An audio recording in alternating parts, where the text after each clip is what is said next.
Good evening. Welcome to the Tuesday, December 17th regular City Council meeting. D. Stiles Elliott, will you please call roll? Mayor Benjamin. Present. Councilmember DeLira. Here. Councilmember Fajarin. Here. Councilmember Gaither. Here. Councilmember Guido. Here. Councilmember Parks. Here. Councilmember Weller. Present. Councilmember Wright. Here.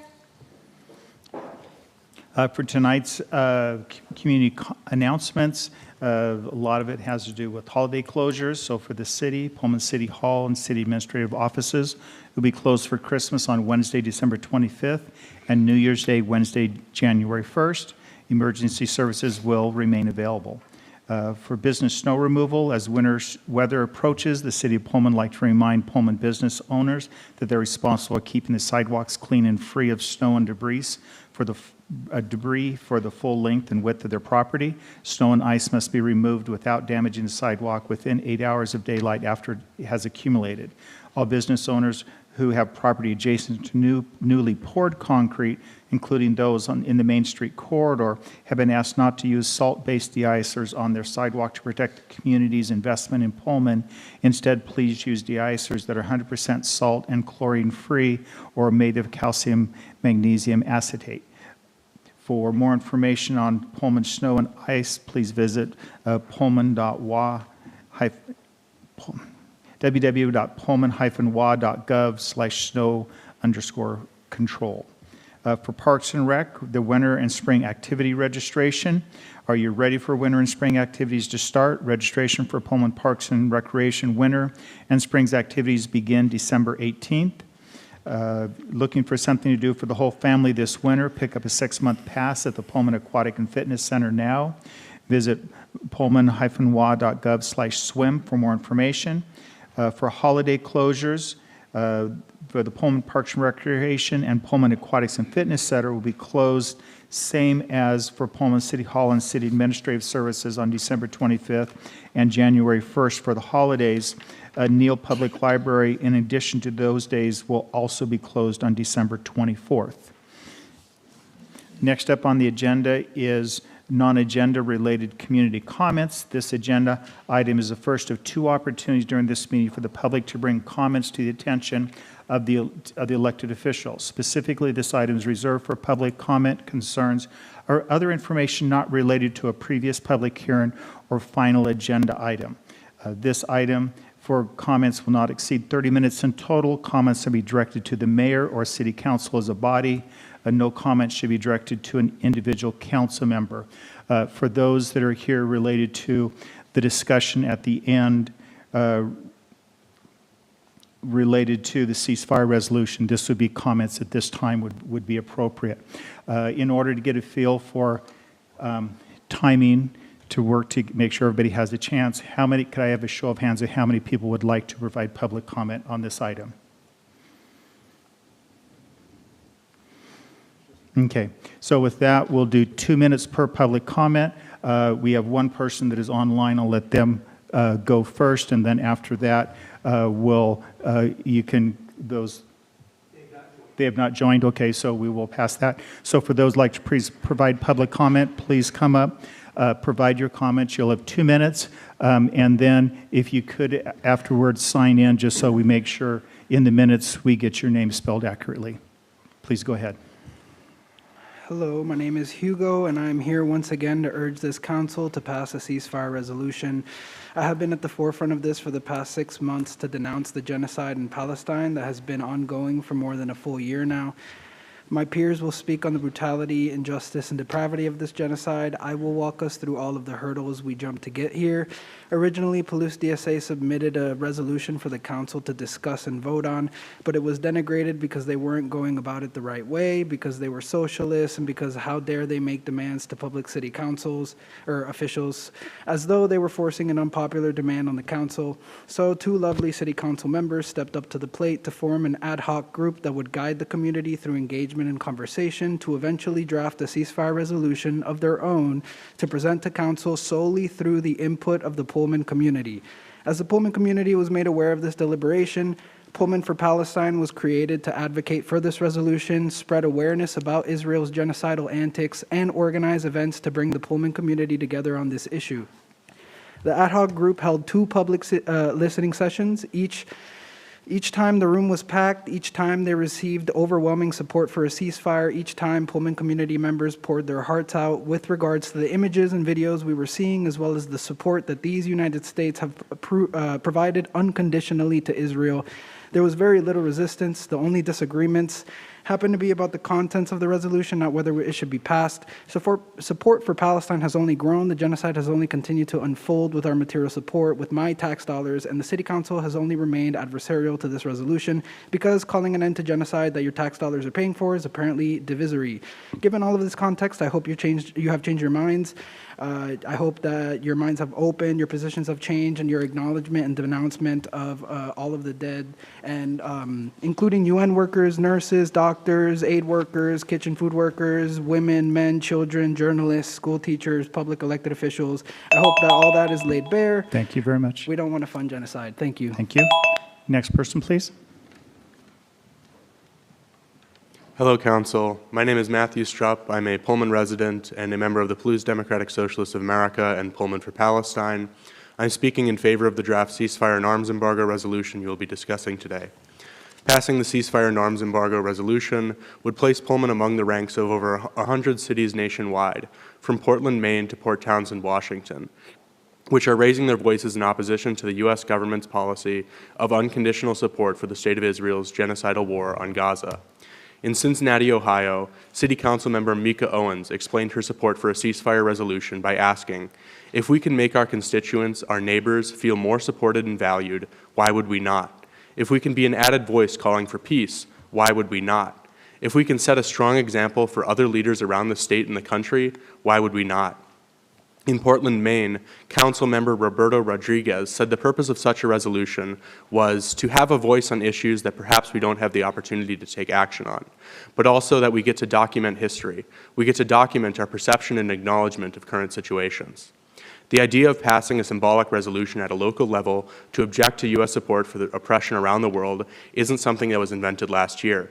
To give one example with close parallels to the situation today, cities and other local government bodies also engaged in both symbolic and binding economic action to protest U.S. support for apartheid South Africa in the 1980s. According to Richard Knight, the consulting project director at the African Activist Archive at Michigan State University, concerned legislators and anti-apartheid activists built strong networks in cities and states, and by the end of 1989, 26 states, 22 counties, and over 90 cities had taken some form of binding economic action against companies doing business in South Africa. Given the strong parallels between Israel's oppression of Palestinians and the system of apartheid in South Africa, which organizations like Amnesty International have documented in detail, there is a similar need to build local solidarity and protest our federal government's policy at the municipal level today. Thank you for your time. Next person, please.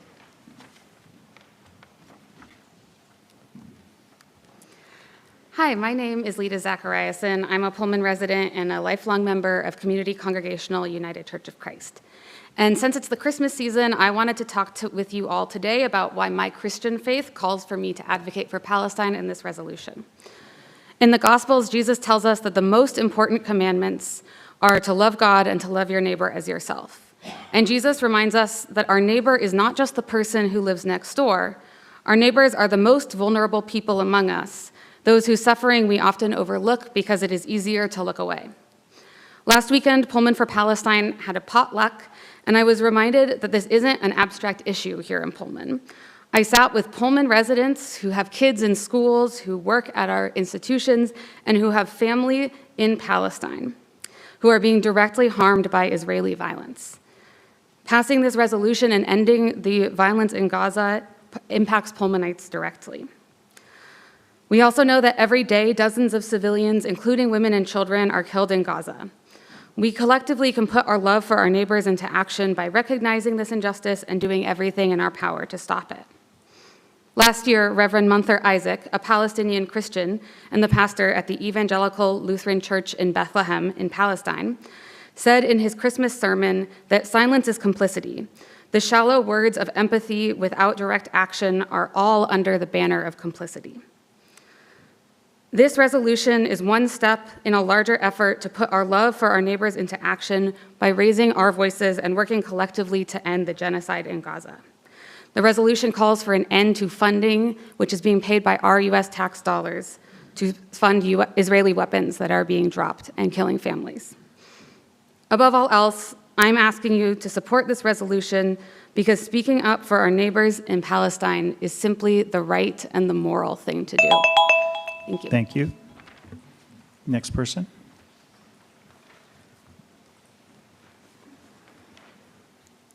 Ready? Hello, my name is Tracy Barama, and I'm here to voice my support for the ceasefire resolution. I understand that some community members might think this isn't an issue for consideration in our small town. I'm not going to list events or data regarding the atrocities happening in Gaza. You have all seen it. We know the gravity of the situation. In history, there have been major devastating events. Us being the future generations of those times, it's so simple to be able to say, why didn't anyone stop them? Why didn't anyone do anything? We can't comprehend how people let such atrocities happen. We can call on our humanity and think, if something like this ever happened in my time, I would do something, anything I could. So why is it now that any opportunity we have, no matter how small, to do something, it's seen as unimportant, unnecessary, irrelevant? Where is our humanity now? Our entire population of Pullman and more have been killed or displaced from their homes. Many cities in the U.S. have signed ceasefire resolutions. We have an opportunity as a small town to join them in showing support for the people in Gaza. No matter how small some may think this resolution is, it will make many in our community feel heard, seen, and validated. And can you imagine the positive impact it would have for our future generations, our children, their children, and so on, to look back and see we did something? I'm grateful for your time and truly appreciate your consideration. I know you have a lot on your plate taking care of our town, but that shouldn't take away the importance, take the importance away from this issue. Thank you. Thank you. Next person.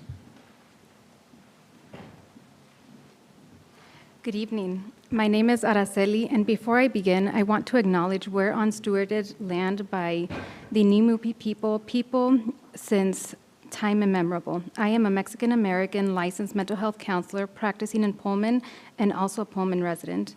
I've had the privilege and honor to support individuals from diverse and often marginalized backgrounds. Recently, I've witnessed a rise in vicarious trauma among some of my clients.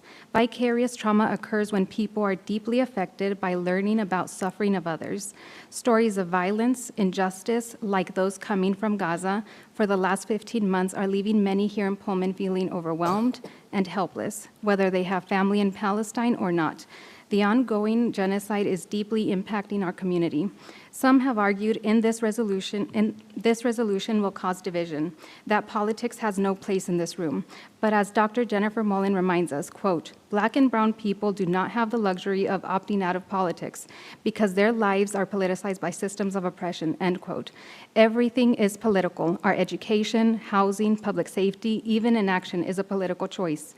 This resolution is one way for us to counter feelings of helplessness by taking a stand together as a community, calling for an end to the violence in Gaza.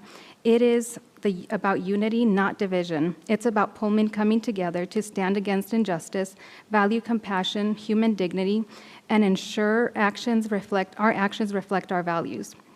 It represents hope. By passing this resolution, we join other communities by affirming that justice and a better future matters to us all. Thank you for your time. Thank you. Next person. Hello, my name is Ali, and this is my 4th year living in Pullman. I'll just keep it short and simple today. Once you go into the discussion today, just make that intention that today I'm going to find common ground within my residents of this city. So your intention will matter. So before you go into that discussion, just make that discussion that it's going to be about common and shared values, and we are going to find that today. So I guess the question is, can you do that simple thing today, or even if that is a bridge too far? Thank you. Thank you. Next person. Good evening. My name is Majidi Jallo. I'm a resident of Pullman. I'm here to speak on what's happening and what can we do. Basically, for me, my goal here is just to let you guys know to look beyond the color, look beyond the religion, look beyond where these people are, and just look at a child being killed, a woman in labor who don't have anesthesia. look at the humanity, the morality in us to help these people. They need our help, because without our help, this situation will not be resolved. They have been trying their best, both sides, but our people are dying. Almost over 40 to 50,000 people have already been killed. We need to look at in our inner selves and see what can we do to prevent another child being killed. Thank you. Thank you. Next person. Good evening. My name is Kevin Owens, and I'm proud to call this community home and am deeply invested in its success and unity. I come to you not to debate the deeply polarizing issue of the Israeli-Hamas conflict, but to express my concern about the division this resolution could create within our city. Pullman is a small but vibrant community with pressing local challenges that need our full attention. While I acknowledge the humanitarian tragedy unfolding abroad and respect those who feel passionately about this issue, I believe this council's focus should remain on addressing the priorities that directly impact our residents and our city's future. For instance, we need to support the health of small businesses downtown, many of which have faced financial hardships due to the prolonged construction period. I have a list of ideas that the city could consider to help these businesses recover and thrive in the coming months. Additionally, we face a growing homelessness issue in Pullman that requires creative and compassionate solutions, including the establishment of a local recovery center. Our food pantries need continued support to ensure that no family in Pullman goes hungry. We should also work toward greater recognition for the indigenous people of this region, celebrating their history and contributions to our community. And let us not forget the urgent need to prioritize the expansion of a third fire station to ensure the safety of all of our residents. These are just a few of the vital issues that the City Council is uniquely positioned to address. As important as global issues are, there are better left to our federal representatives who are elected to navigate such matters on our behalf. I urge this council to consider the potential divisiveness of this resolution and instead focus on building unity by addressing the challenges here in Pullman. Let us come together as a community to strengthen the foundation of our city for the benefit of all of its residents. Thank you for your time and consideration. Thank you. Next person. If you can give that to the city clerk, then she can pass things out. Go ahead. Dwayne Mickelson, Professor Emeritus, College of Veterinary Medicine, and a resident of Pullman for 55 years. Number one, I don't think this is a matter for our city council to be handling. I think it's a state and national matter, not a local matter. In fact, what you should be thinking about is the disaster of the streets and the loss of businesses in this town. You're doing very little about that. You fixed up Main Street, but man, South and North Grand is a disaster. And so there's lots of things to be done. But I might, while we're on the subject, I want to remind you that who started this war? It certainly wasn't Israel. Israel has never started a war, and they've always been the underdog. And if you're attacked and 1,200 plus of your citizens are murdered, boom, and now Lebanon and the Hezbollah doing the same thing, attacking Israel, of course they got to defend themselves. My goodness. I also want to remind you that the Holy Bible was written entirely by Jews, and it was for the Jews and now for the Gentiles.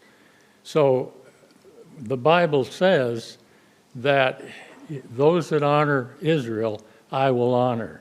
Those who do not, I will not honor. And so I want you to, you start talking about this situation, it's deeper than what you might think, and you better consider it very carefully. Thank you. Thank you. Next person.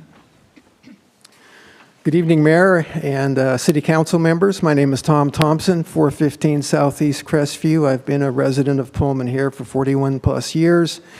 Retired from SEL and also worked at WSU for a period of time. I have additional resolutions I'd like to add to this, just piggyback on there. I'd like a number one resolution I'd like to piggyback on is an immediate stop and ceasefire of the war in Ukraine. That's a bloody mess. I've met refugees in both Germany and here in Pullman from Ukraine. Horrible mess. tragic. It should be stopped right now. I'd also like to piggyback onto that another resolution condemning the United States government for betraying its Afghan allies when we pulled out in October or August of 2022. And we left them behind. And I've met people that are involved with rescuing on their own dollar and time the people that we left behind that battled to help work with our soldiers and Marines. My son almost was killed over there, so that's a very touching thing to me. However, as I look at these resolutions, I realize you folks on the city council here have not been appointed or elected by the citizens of this good community to even touch any of that stuff. That's a geopolitical affair. That should be, those issues are left to our federal government, and we have means and avenues to address those with the federal government. And the only thing that I see that can come about from something like this, whether it's my resolutions or the one that's being talked about, is division and divisiveness in our community. And let's look forward, let's build together as a community here on the things that we can affect here. As private citizens, we have opportunity to work on these other things. Thank you. Thank you for your comments. Next person. Hi there, my name is Bobby Selden. I'm a sophomore here at Wazoo and I'm a nursing student. I think the biggest showing of how big of an atrocity this Israel's treatment of the Palestinian people is the fact that they continuously bomb and kill healthcare workers who are trying to give humanitarian aid to Palestinians. Whether or not you think of them as like terrorists or anything else, they're still bombing our international workers trying to give help and help citizens and anyone else who's caught up in the war. And with that, I think me in the future wanting to also be part of humanitarian aid, I would like to know that the city that comes from the university I studied at does not support the genocide of people across the world and does not condone the killing of healthcare workers and bombing of them. Within that, I also think the city here can focus on all these issues at once. We've spent more time debating this topic than actually it would take to pass a resolution and then get more focused onto the other topics that people brought up about the businesses and whatnot. Within that, I also think that we as a community can stand together knowing and looking in the future, looking back on this time as us being able to bring the change about federally by doing so locally. And that national change cannot happen until change here happens and the broader movement of the country focuses more on this atrocity and stopping it and calling for an end of it. With that, thank you for your time. Thank you. Next person.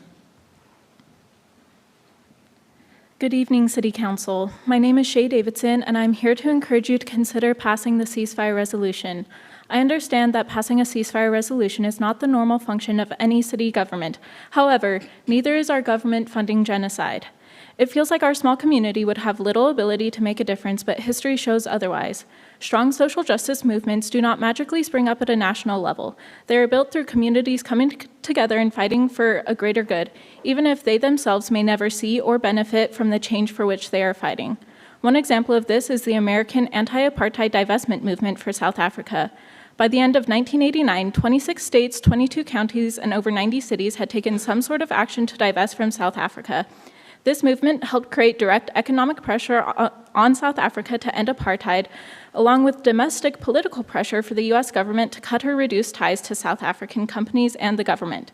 By 1990, the following year from the divestment movement, negotiations were made to end apartheid. Small governments set the stage for national movements, which impacted international policy. We've seen over 100 cities call for a ceasefire in Gaza. I hope Pullman will join them. Additionally, asking for change through local government was not our first course of action. Many of us have been emailing, calling, mailing, and faxing our state and national representatives because we understand that they are the ones who create change. However, we do not have the resources to buy our politicians' vote like Israeli lobbying groups can. AIPAC, the American Israel Public Affairs Committee, is Maria Cantwell's highest paying contributor, contributing close to $200,000 to her campaigns. AIPAC spent at least $65,000 just on Washington state politicians alone in the 2024 election cycle. I believe that government should work for the people, not for foreign governments. I hope you will stand with the people of Pullman and vote for this ceasefire resolution and show Pullman's commitment to making the world a better place. Thank you. Thank you for your comments. Based on the time, those that are in line are the last ones that will give public comment in addition to the one person that is now online. Please go ahead. Hello, my name is Better Brahma. The last time I spoke here, I tried to emphasize your responsibility to speak on this issue, not only as humans, but as our closest democratic representatives. I expect to hear arguments centered around the responsibility of a city council, that unless we're talking about something within the borders of this city, it's irrelevant to this council. Look, I understand the urge to compartmentalize and avoid this subject. It's uncomfortable to speak up and in some ways scary, but those compartments you've stuffed your various parts into is an illusion. You are a whole person. You are mothers, fathers, sons, daughters, brothers, and sisters. You are a human who has lived and loved and lost. There is no jurisdiction for our humanity. It crosses all boundaries we attempt to draw. The boundaries of our city don't somehow absolve us of any involvement in the killings. We are a city in Whitman County, in Washington State, in the United States of America.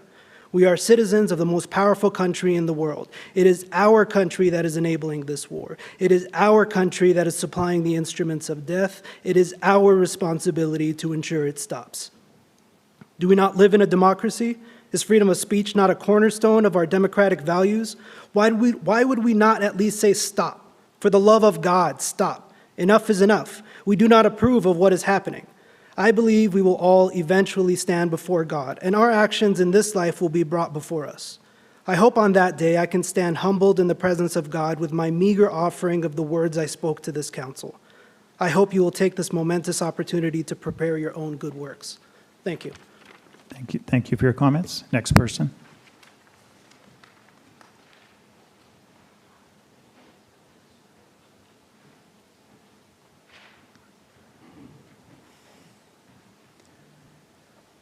Hello, Council, Mayor, staff. My name is Brent Carper. I'm a resident here at Pullman. The letter that I'm passing out is one I sent to you last week. So you already have it, but I know you've been swamped with letters and comments and everything else, so I just wanted to make sure you actually had a copy of it and seen it. I am very much in favor and support a ceasefire in the Middle East. Absolutely. I think most of us do. I think most of you do. But I have concerns with my city council weighing in on this issue and interjecting. I'm concerned about how this process has gone so far. I'm concerned about the distraction, the divisiveness, and the damage it's already caused, both in this room and in the community. It's really out there. And I have concerns that this isn't the first and only one, that this is just the tip of the spear. And we're going to see more of this, and we're going to have more damage and more divisiveness. So just have concerns about going down this road. And while the latest version of this ceasefire resolution definitely is not as inflammatory and offensive as the first version was, I want to encourage you not to fall into the trap of saying, well, this version is kind of milquetoast, let's just pass it and get done with it because it's just kind of a symbolic do-nothing resolution. I think that's a really dangerous trap. If you want to move in the direction of making symbolic statements, being an activist city council, I think there's a right way to do that. I just don't think it's been done yet. So my letter outlines 3 key topics or key features that if you want to be activist, if you want to speak out on these kinds of issues, I think you need to do that first. So just please be very careful in how you consider this particular matter. Think of it beyond just this one resolution. Thank you. Thank you. Last person for in public, in person. My name is Larry Brouillet. I've lived in this community for 36 years. My family was raised here. 2 things. First, this issue has 2 sides. If we pass a resolution for one side, for those people in our community, we should pass a resolution for the other side, for those people in our community. It would only be fair to hear both sides of the issue. That's the first point, but I don't think that's the important one. The important one is to decrease polarization in our community. I fear polarization in our country could overtake our community as well with this issue.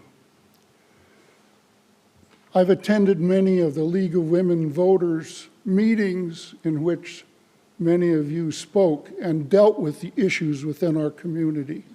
I would ask you to focus on our community, focus on the issues for which you were elected.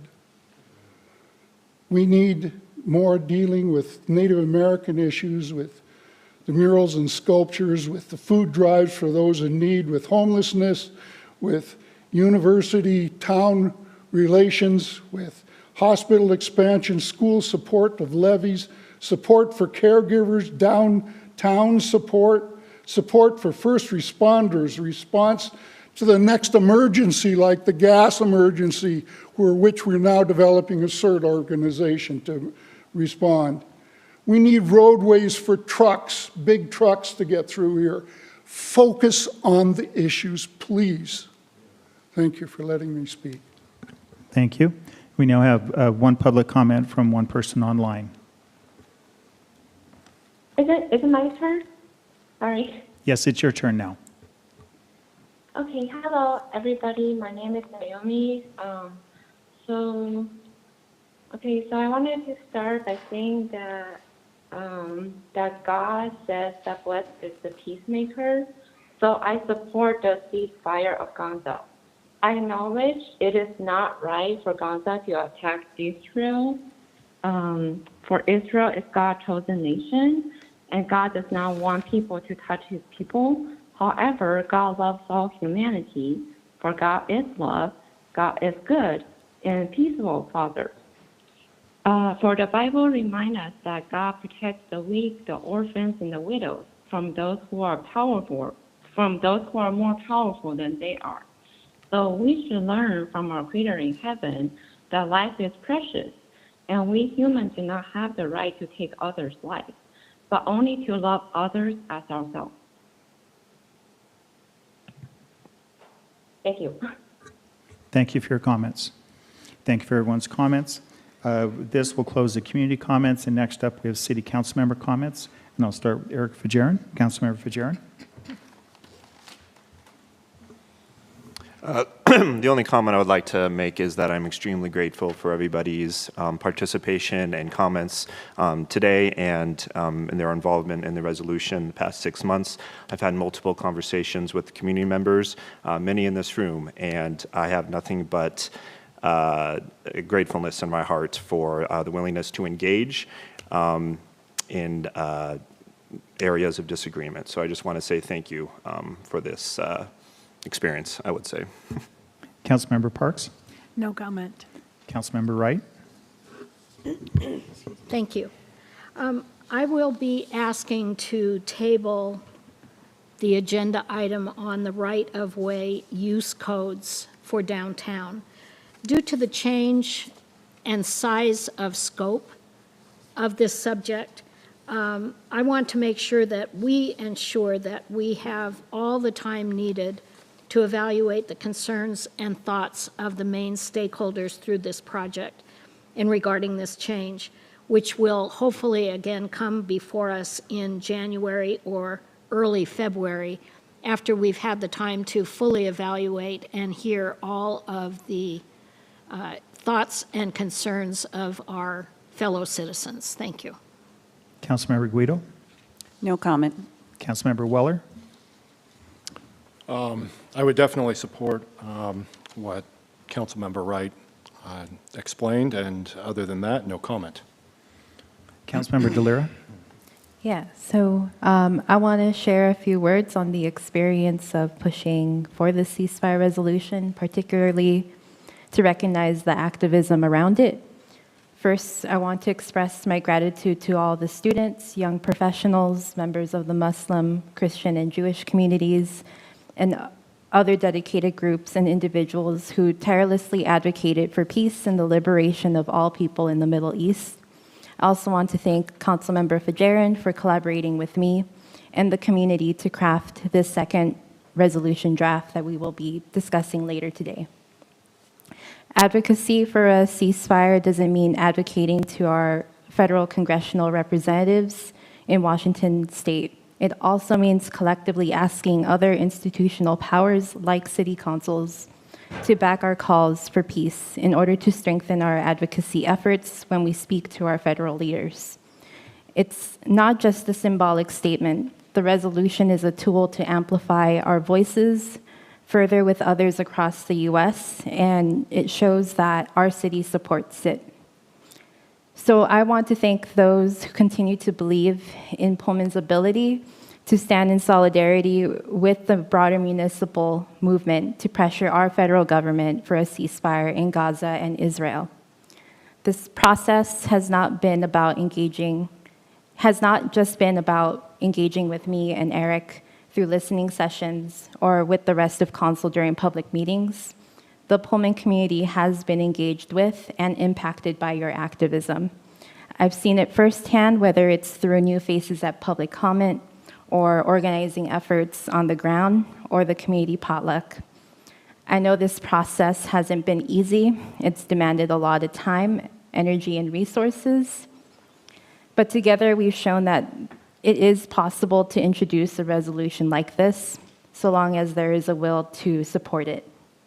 We can weigh in on human rights and humanitarian issues, and we should continue to do so and make space for these discussions at the local level.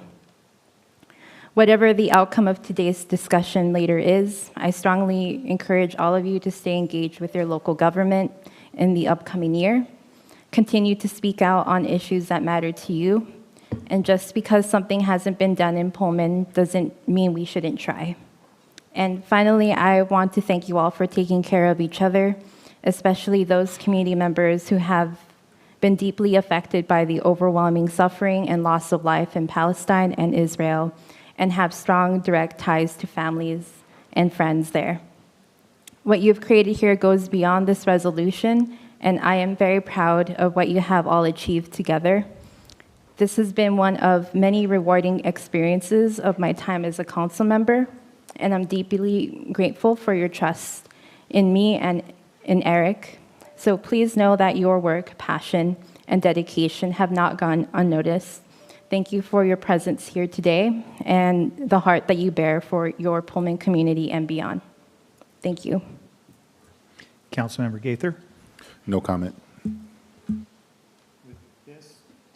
So next item up will be a city council future regular agenda requests. Is there anyone who would like to request a future agenda item? Councilmember Delera? I would like to add an agenda request to invite the Graduate and Professional Students Association to come to a council meeting, just as what we have done with ASWSU. They've expressed interest in meeting with us, and I want to finally give them an opportunity next year. And we're already we're already in process of doing that. Okay. So it's in process. It's just finding the time to make it for everybody. So yes, it'll happen. Anyone else?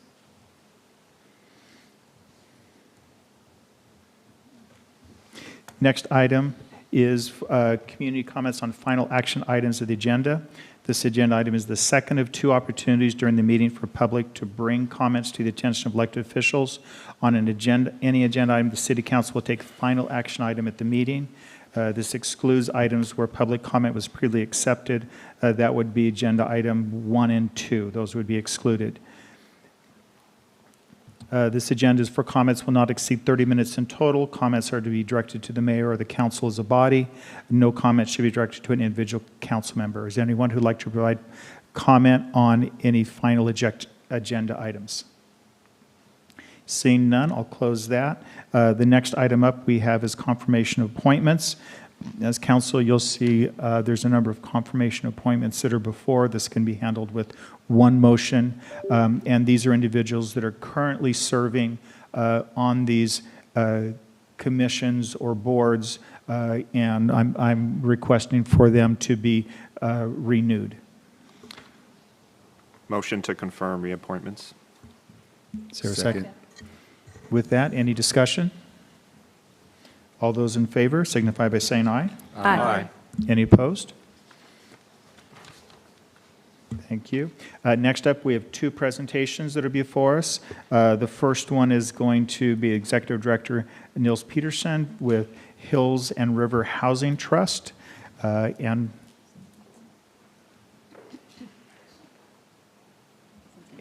Councilmember Guido, if you'd like to introduce, Yes. please.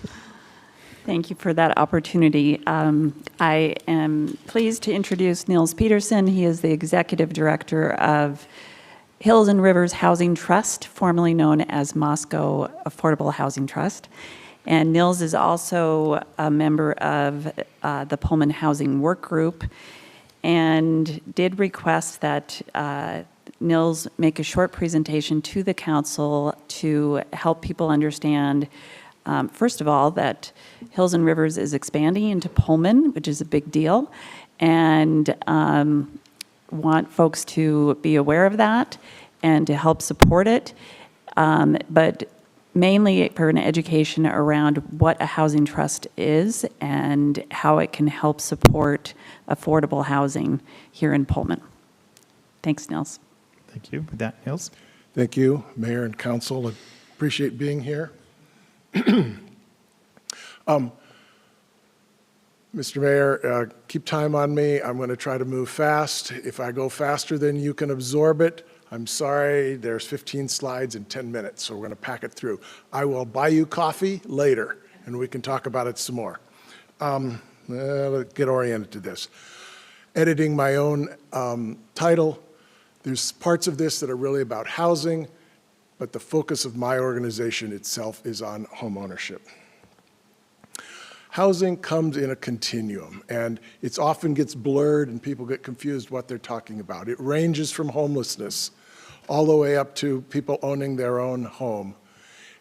All kinds of stages in that rainbow in between, and people move between those bubbles for a variety of good reasons, new job, bad reasons, illness, other sorts of things that happen in their lives.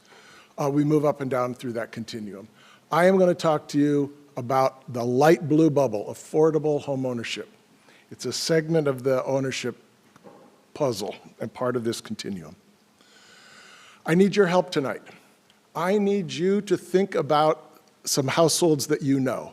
A single worker household, maybe with dependents. Think of that person. Give that person a name. You know that person. They're in your church. They're your employee, or they're one of your coworkers. We're going to talk about those people because they are the key piece of where my focus is. So who buys a community land trust house? We have 5 houses occupied in Moscow now, and you can see that list. At the bottom, the Schweitzer employee and the Gritman employee are going to come back into the story. How does a land trust work? We separate the house from the land, the orange from the green. The person buys the orange, and the trust, a community organization, continues to own the green, and that's how we lower the price. We take the cost of buying the land out of the transaction. The trust is a community organization that will own the land and lease it to the house. 3 key features of the lease. Owners must occupy the house. We don't want somebody to buy a house and turn it into an Airbnb. We don't want mom and dad to buy a house and put a student in it for 4 years. We want a resident of town who's owning and living in the house. Pay it forward. You must sell that house to another income qualified buyer so that it stays in this matrix of affordable home ownership, the blue bubble. In order to make that be true, there has to be some kind of a cap on the sales price, a maximum sales price, because wages around here inflate at 2% or so, and housing prices, other than maybe a spurt that was anomalous during the COVID, they've been going up at 6 or 7% per year. So you'd see that anything that started out working will diverge because incomes don't rise as fast as housing prices. Now we're going to start getting into the numbers part. 80% AMI is the number that I think about, area median income. Housing and Urban Development publishes this number for every county in the country every year. It goes up slowly. I want to call your attention to, for a one-person household, 80%, which HUD calls low income. I don't think of that as low income. I think of that as my friends and neighbors. There are a lot of jobs that pay in these kinds of ranges we're going to be talking about tonight. I contrast that with Whitman County. You see it's about $800. We know you pay higher wages over here. It's reflected in that. It's not grossly different, but it's a little bit different. Then as you look across, you'll see that a two-person or three-person household, those numbers are going up about $7,000 per person added to the household. It's a reflection on HUD's part of saying it takes more money to be in the same, to tread the same water in a household of two or a household of three than it does a household of one. So we're going to be looking at these kind of numbers. Now I want to call your attention to our community and the folks that we're trying to hire to work here. I don't mean to pick on you, but City of Pullman has some jobs posted right now that are going to be subject to this conversation. So does WSU, Washington Trust Bank. You can find more. Just spend a little time looking for job postings. On the right-hand column there is the annual wage that's being offered. Some of them are announced in hourly wages. Those wages, and then compare them to the horizontal set of numbers. We don't know when we hire a person whether they're a single individual, it's a divorced person with two children, whether it's a household that has two workers or whatever. But there's some real possibility that each and every one of those jobs is a HUD low-income worker who's qualified to buy a house from the Housing Trust. But I think of them all as my friends and neighbors, and I think of them all as important contributions to our community, people that we need to have here. Therefore, we need to find ways for them to have housing here.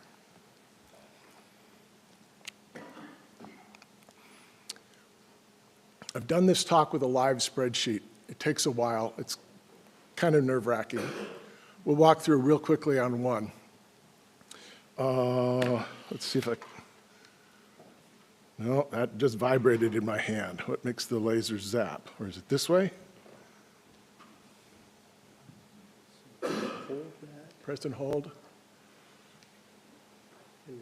Okay, it's not doing it. Okay. So I took a two-person household from the previous table. Two-person household, 80% AMI. Whitman County this year, $59,450 is the gross income. Affordability has been defined by the feds. They've started by defining it back in the Depression era at 30% of gross income. It's crept up to 33% of gross income. Banks may even lend up to 35% of gross income. I use 33. That means that to be an affordable house, you would spend no more than $1,635 a month on your housing cost. That's right now. Sorry about that. That button. Yeah. No problem. Thank you. So if you're able to spend that, then we start to back out some things, taxes, insurance. Remember, this is a land trust, so there's a land lease component here. Sometimes people say, well, this seems a lot like a mobile home. You own the building and somebody else owns the land and there's a lease connecting them. I went around looking to see what I could find for ground lease rents for some of the mobile home parks you have here in town. They're running in the $500 to $600 a month range. We're doing $75, enough to stay in the game, but it needs to be low in order to be affordable. Anyway, you've backed out those things. You've got a principal and interest payment of $1,315. I found 6 1/4 for an interest rate the other day. Obviously, that bobbles around.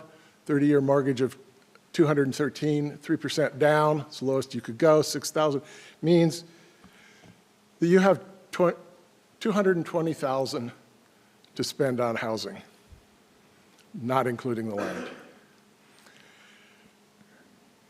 That number, your mileage will vary depending on your credit and all sorts of things. I want you to hold on to 200,000 as a kind of an anchor point number. You're going to see that coming and going in various ways. You have Okay, about 2 huge minutes. pile of numbers here. About 2 minutes. Okay. At 70% AMI, the 51,000, you can afford 185,000. At 58,000, 214. Put those lines on there to help you see where above and below 200,000 and above and below 300,000 are. Just finished a fun project in collaboration with the University of Idaho. The Housing Trust had purchased a city block and divided it into 17 lots. It cost us about $60,000 a lot to create the lots and all the improvements, sewer and stuff like that. Students then designed last spring and built this summer this house that you see. Their cost, our sale price, $229,950, too high. That is not affordable. $200,000 is where it needed to be. In order to get it affordable, we're going to have to put in some amount of subsidy, between, I think, $30,000 and $50,000 in subsidy. Possibly we could find a buyer who could go a little bit higher. That's a problem. Let's see how the subsidy is conserved, though, once you put it in. This is our Schweitzer employee. She bought a house in May 2020 for $159,000. She called me up in the spring of this year and said, what can I sell it for? I said 2 parts. There's the appreciation according to the formula. How much you've paid it down, you will get that also at closing. So you'll have that much to start towards your down payment. What's the new sale price? It's the old price plus the formula appreciation, so $178,000 for a 3-bed, 2-bath, 1-car garage house. Very affordable, below $200,000 still. What happened to the community's asset? It started out at 43. That was essentially the cost of the land and getting it ready to build. And now that is gone up to 97. I'm getting that by going appraised value, sale price, and calculating the asset. So this is sometimes called a shared equity model. We gained equity as a trust, and the homeowner gained equity in this process. How can we create affordable housing options without a subsidy? That's the real puzzle, because the lower the subsidy, the faster we can add units. And you go just get those.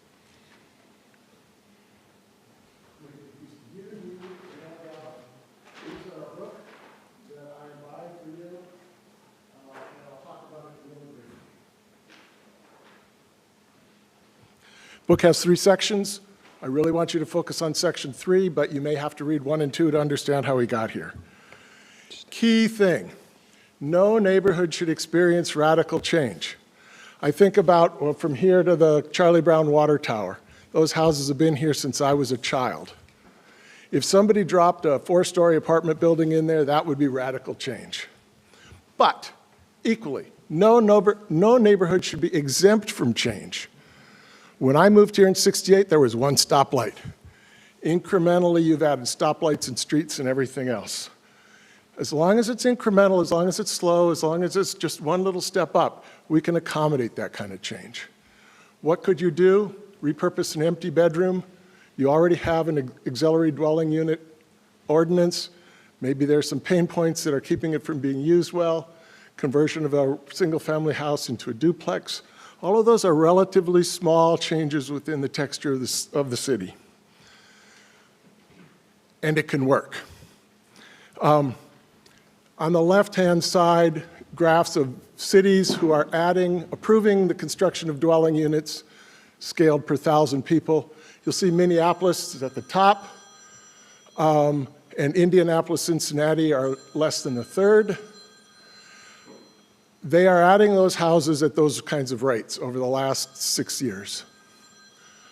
On the right, you can see what's happening to median rent, inflation adjusted. It's going down in Minneapolis. Median rate, half above, half below. They are succeeding in adding more units that are bringing that down. I doubt it's because they're just below market rents. What they are is they're single bedrooms, and there are other small options to, that are creating greater texture in the city in terms of housing. So thank you very much for your time. As Councilwoman Guido mentioned, we are in the middle of our annual fundraising campaign called Avenues for Hope. You could support us at avenuesforhope.org. Search for Moscow and find us under our old name, Moscow Affordable Housing Trust. If I have any time for questions, I would take them. We have time for questions. Anyone who'd like, Councilmember Weller. Just a comment, Niels and Megan, thank you so much for introducing this. I know there's some people who have said, I don't know how this can happen, but I would be very excited to prove them wrong. And I also want to say, I didn't ask for anything for Christmas, but I've always wanted this apparently. So I appreciate this and you bringing all the books, and it'll be good reading. So thank you, Niels. And I think, Dee, there were a few extras you could direct to the appropriate planning staff or wherever it makes the most sense in the city. Not seeing other. Thank you very much, Niels. You bet. Thank you. Appreciate it very much. Appreciate the chance to be here. Next up, our second presentation is the Whitman County Humane Society. And with that, we get two up. So the president of the board of directors, Jeff DeBoer, and then the vice president of the board of directors, Lori Jordan. Good evening, Mayor, City Council. We're here to do a quick presentation on the shelter. Our mission statement is WCHS values the human-animal bond, provides stewardship for homeless pets, and promotes compassionate treatment of all companion animals. What do? We operate our no-kill shelter by providing shelter and care for homeless animals and facilitating pet adoptions. We promote responsible pet ownership and support the community with pet ownership through support programs and education. There's additional resources we provide to the Whitman County community: spay and neuter assistance, a food bank, TNR, rehoming assistance, and educational opportunities and events. Our average cost per animal last year was $492.81. This cost includes things like water, gas, electric, microchip costs, general shelter supplies, veterinary services, staff, and more. All right. Here's a quick overview. Last year, we took in 506 animals. 500 came from the community. We had 456 outcomes that were live.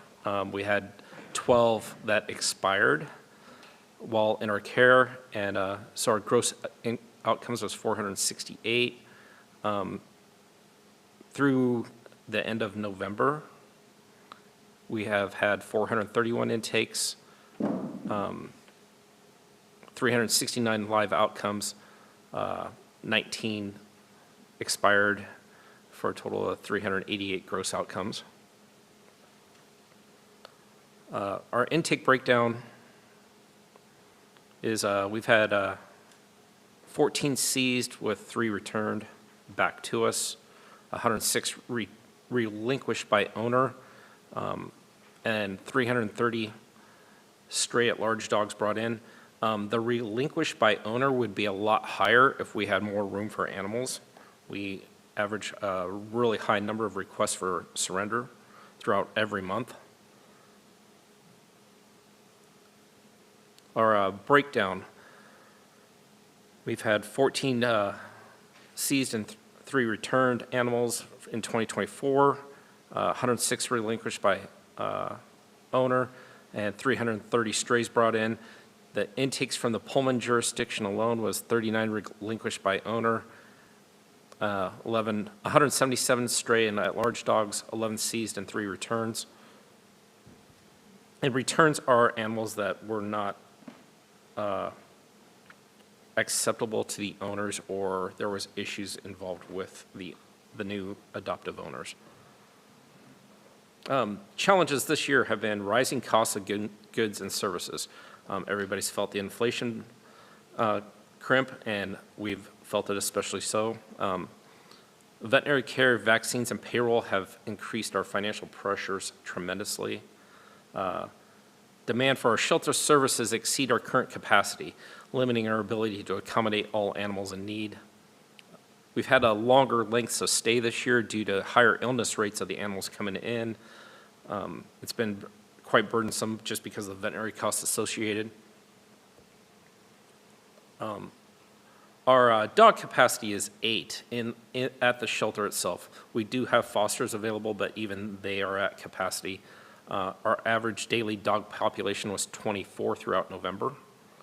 Our cat capacity is 45. Our average cat population was 60 throughout November. On average, we are 35% over capacity each month this year, and we are averaging around 40 owner surrender requests each month. That's either through phone calls, through the website, or other means. We are trying to increase our community involvement. Our largest fundraiser is coming up in February, the Fur Ball. We've had a barking lot, how would you describe that? Yeah, barking lot adoption event, Tails and Treats, a chance for the volunteers to come out and meet the community. Giving Tuesday was just completed recently. We have lots of group volunteer opportunities that we've had organizations from like WSU take advantage of. Wine and Whiskers event, Santa photos, and the wildflower kitten shower this last spring. Our volunteer commitment through 2023 has been $35,000 equivalent in wages saved. Just by them coming out and volunteering and offering their services to help us out in any way they could. So here's our financial snapshot. It just shows a breakdown of where our funding goes to. A good portion of it is going to veterinary expenses at, 37%, almost 38%. The rest, the next big chunk will be staffing. Some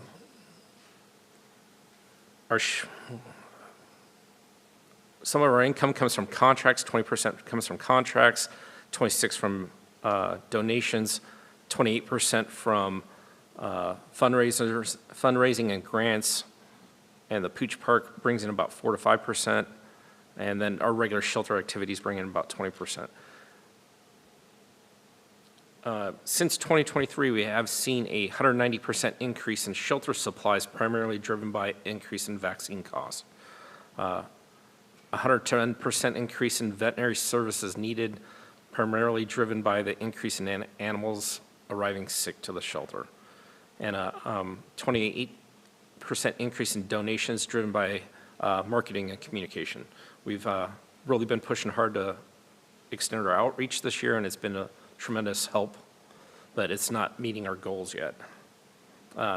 Moving forward, we'd like to implement and grow community programs and events to improve access to care, including vaccines, microchips, TNR services, reducing community illness, and supporting animal health. We'd also like to strengthen our community relationships through targeted events and initiatives supporting pet owners. We also want to expand our volunteer network to support staff and community engagement, and rework, upgrade, and add on to our facilities to meet the evolving community needs and improve operational capacity. And again, our mission statement is, WCHS values the human-animal bond, provides stewardship for homeless pets, and promotes compassionate treatment for all companion animals.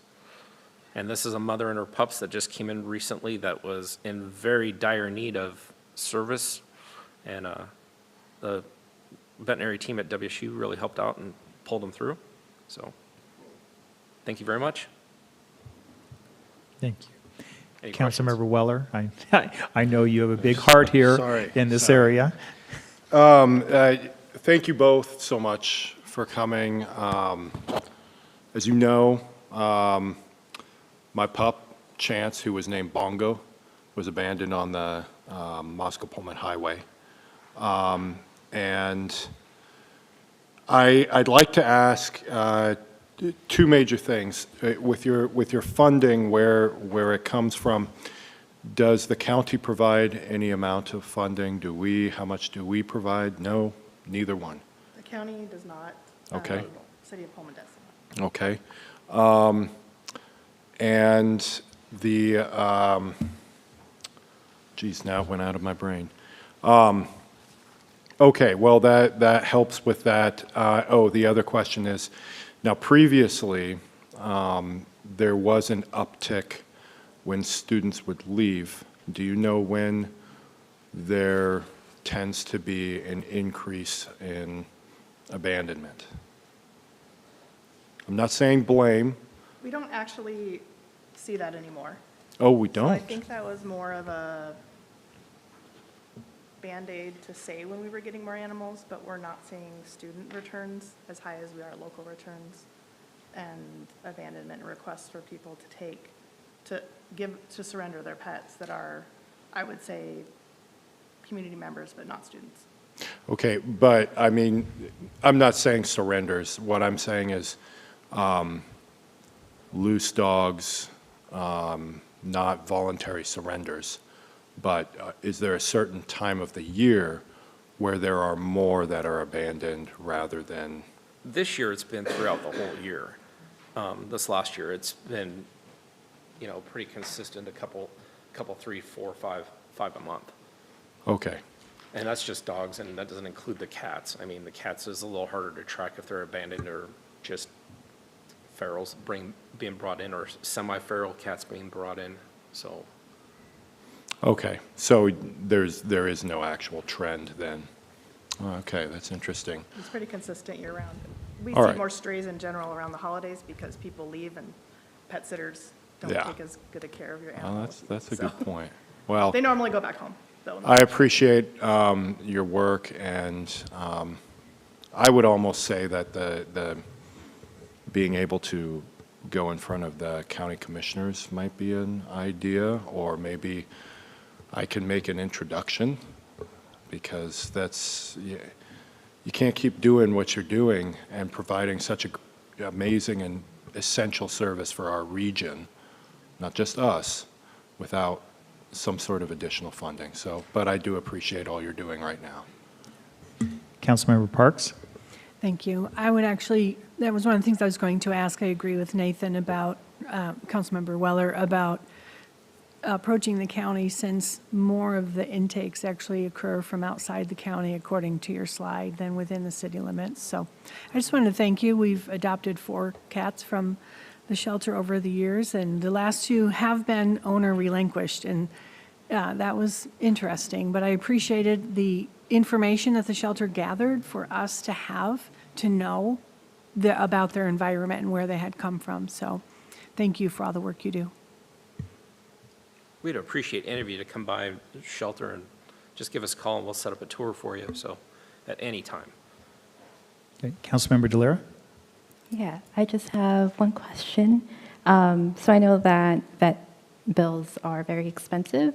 When you go take the animals to the hospital, is it at least at a discounted rate for the Humane Society? Unfortunately, WSU does not. That they have pretty strict policies. We are going to meet with them in January to discuss making some changes. So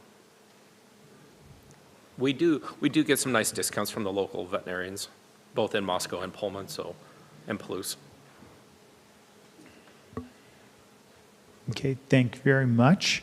And, we do have, in our consent agenda is actually the contract coming up, so that's good in that way. So thank you again, Jeff and Lori, for what you do and for coming and present to us. Thank you. Thank you for the time. Next up is the consent agenda. These items listed on the consent agenda are considered to be routine in nature and will be enacted by a single motion of the City Council without separate discussion. I'd entertain a motion to read the consent agenda by title only. So moved. Second. Any discussion? All those in favor signify by saying aye. Aye. Any opposed? With that, Thad? Thank you, Mayor.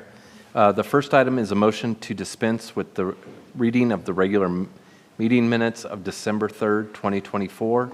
and approve them as submitted. Item 2, a motion to authorize a lodging tax grant to American Junior Golf Association for an amount up to $30,000 for the AJGA Golf Tournament in Pullman. Item 3, a motion authorizing a contract renewal with the Whitman County Humane Society. Item 4, a motion authorizing contract renewal with AXON for police body-worn camera services. Item 5, a motion to ratify change order number 5 to the Pullman Downtown Improvements Contract. Item 6, a motion to approve disbursements for accounts payable checks numbered 2011-28945 through 2011-29008, totaling $636,118.45.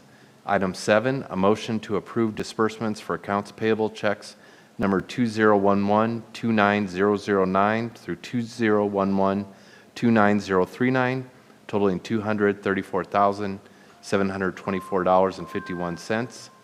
Item 8, a resolution number R-73-24, a resolution accepting a public sewer line easement granted by Breckenridge Group Pullman, Washington, LLC, authorizing the execution of said easement and providing for other matters properly related thereto.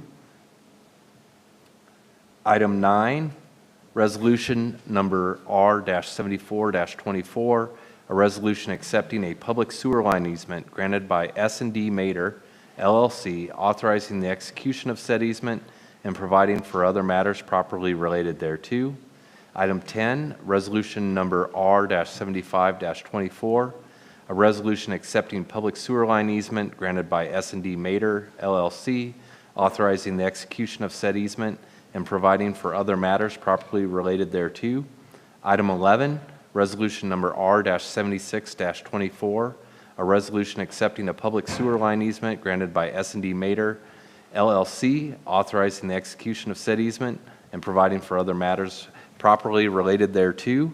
Item 12 is resolution number R-7724, a resolution accepting a stormwater easement granted by S&D Mater, LLC, authorizing the execution of said easement and providing for other matters properly related thereto.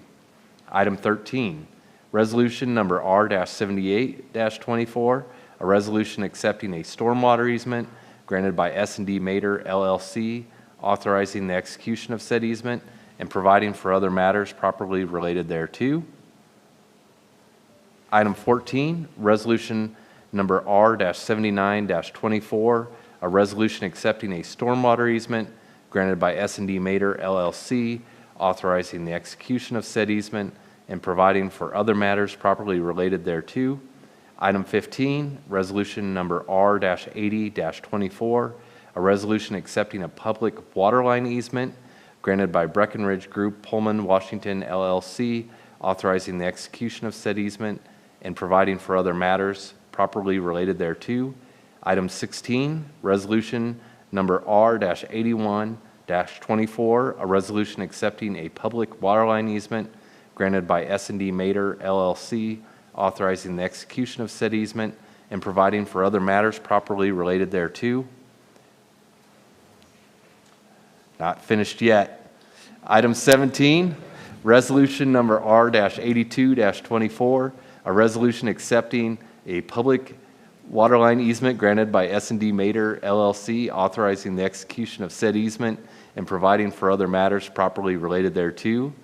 Item 18, resolution number R-83-24, a resolution accepting public waterline easement granted by S&D Mater, LLC, authorizing the execution of said easement and providing for other matters properly related thereto. Item 19, resolution number R-85-24, resolution setting a date for a public hearing on the vacation of a portion of Hopkins Court and Andrus Drive adjacent to lots 4 and 5 of the Port of Whitman County Industrial Park Subdivision Number 2. Item 20, resolution number R-86-24, a resolution declaring certain accounts receivable due to the City of Pullman to be bad debts, and removing said accounts from the active accounting records of the city. And finally, Resolution 21, item number 21, Resolution R-87-24, a resolution authorizing short-term loans from the general fund to the Pullman Moscow Airport Agency Fund, superseding Resolution number R-68-22. Thank you very much. Do any council members desire to have any items removed from the consent agenda to be discussed separately? Seeing none, I'd accept a motion to approve the consent agenda. So moved. With that, any discussion? Seeing none, all those in favor of approving the consent agenda signify by saying aye. Aye. Any opposed? It passes. Next, on to the regular agenda. The first item before we, and I need Tremaine, I need you here for the first part of this. Because I need to do an appearance of fairness questions before we get started into it. And I'll just start down and we'll work our way. So I have a number of questions and then you'll just answer yes or no. Does any member of this council have knowledge of having conducted business with either the proponents or opponents of this proceeding? No. No. No. No. No. No. No. Has any member of the council communicated with any proponent or opponent regarding the proposal that is the subject of this proceeding? No. No. No. No. No. No. No. No. Does any member of the council have either a financial or personal interest in the outcome of this proceeding? No. No. No. No. No. No. No. Does any member of this council know whether or not their employer has a financial interest in this matter or has an interest in the outcome of this proceeding? No. No. No. No. No. No. No. No.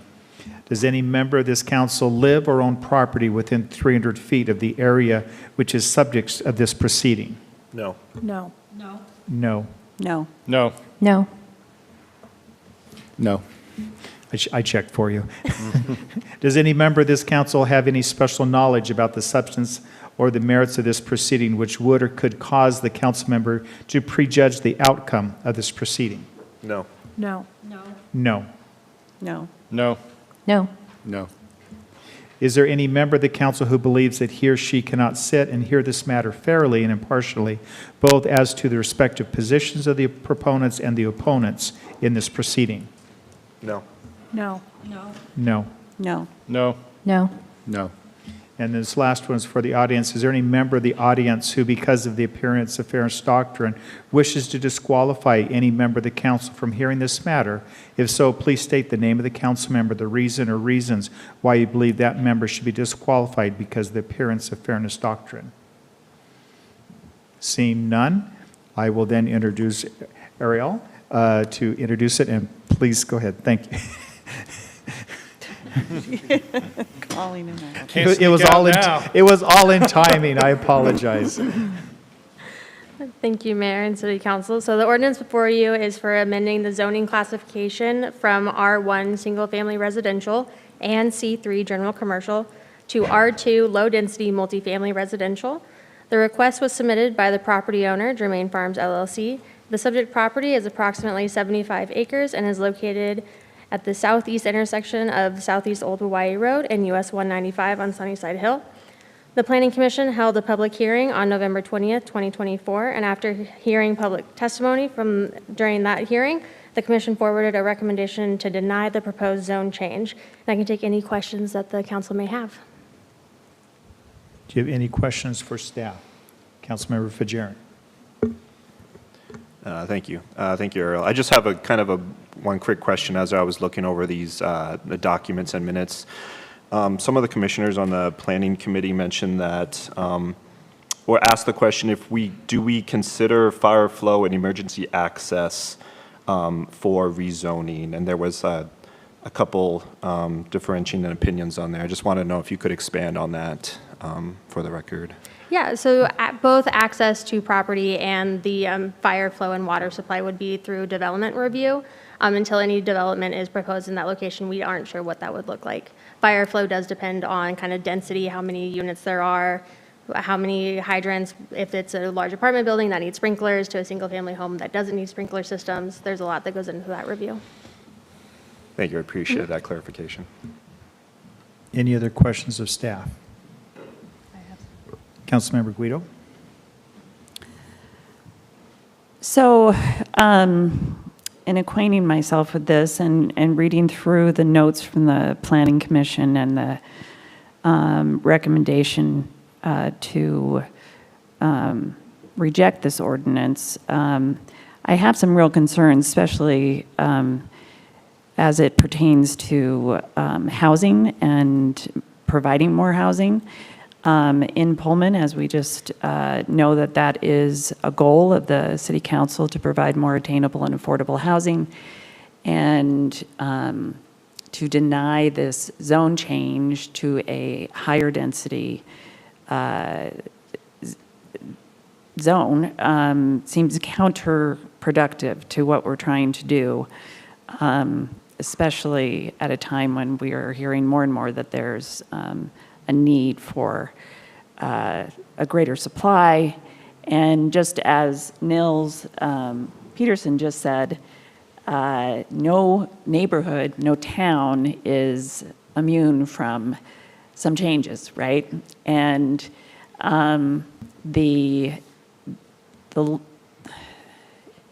have concerns reading through the folks that were there who made arguments at the Planning Commission. It doesn't seem that there was a lot of room for nuance or discussion around what is the plan for this area. I mean, I realized that at one time, and people made it very clear that they did not support the idea of the biodiesel, even though it is zoned currently commercial. But what is the plan? And to just reject it out of hand because one or two people are saying, essentially, not in my backyard, is concerning to me and is counterproductive to what we have said that we need to start doing as good stewards for the citizens of Pullman.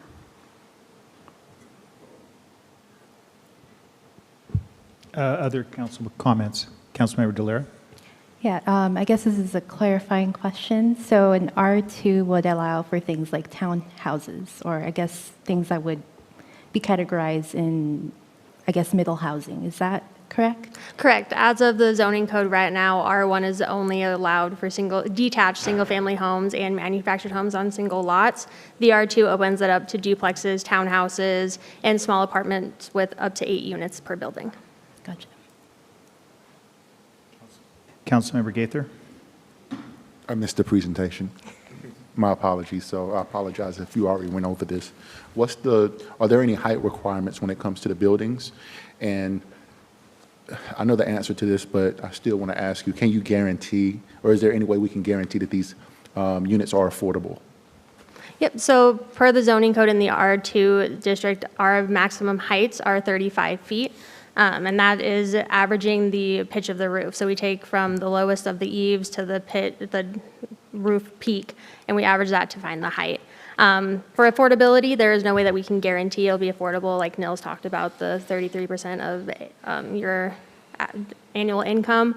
I know that from what the applicant has submitted they're looking at using what's called our Planned Residential Development Code. And so normally from that, you have a larger lot.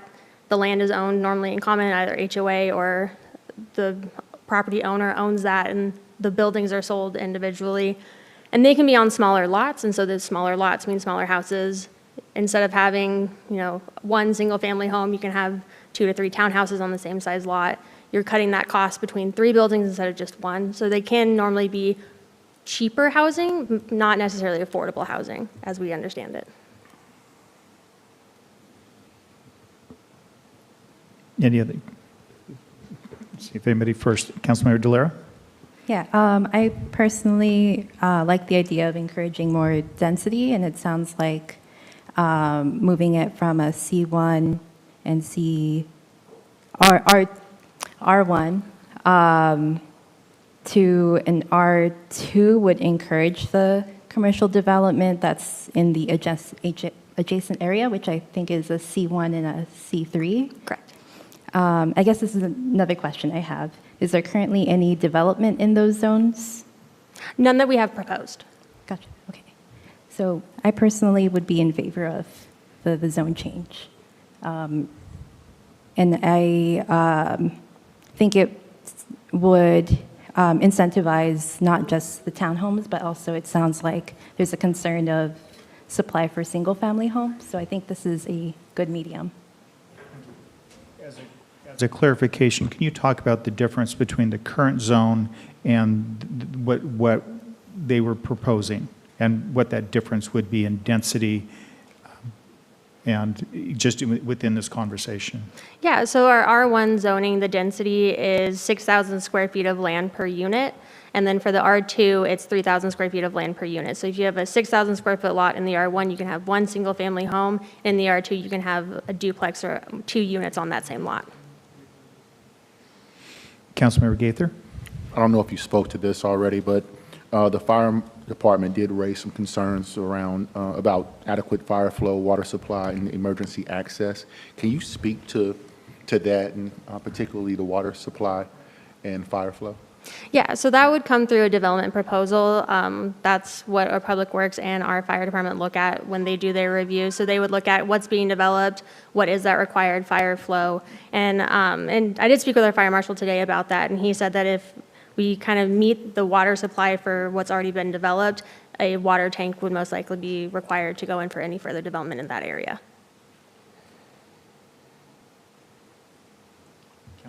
Councilmember Weller? Thank you, Mr. Mayor. I will say, and of course, I'm for more affordable housing, but in R2 also is apartment housing, and we have a lot of that.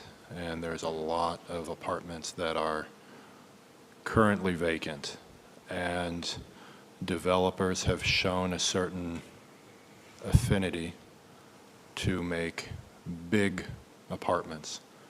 So that is my kind of concern, but you know, that's just what I'll say on that. Any other staff questions right now? So staff questions, Councilmember Delira. Yeah, and then I guess clarification on the R2 in terms of the apartments. It sounds like there's kind of like a limit on how the apartment would look like. Is it, if I remember correctly, it's 8 units per apartment? Yeah, so our max for the R2 is you can have 8 units per building, and then the number of buildings would be dependent on the size of the land and the density you're allowed. Gotcha.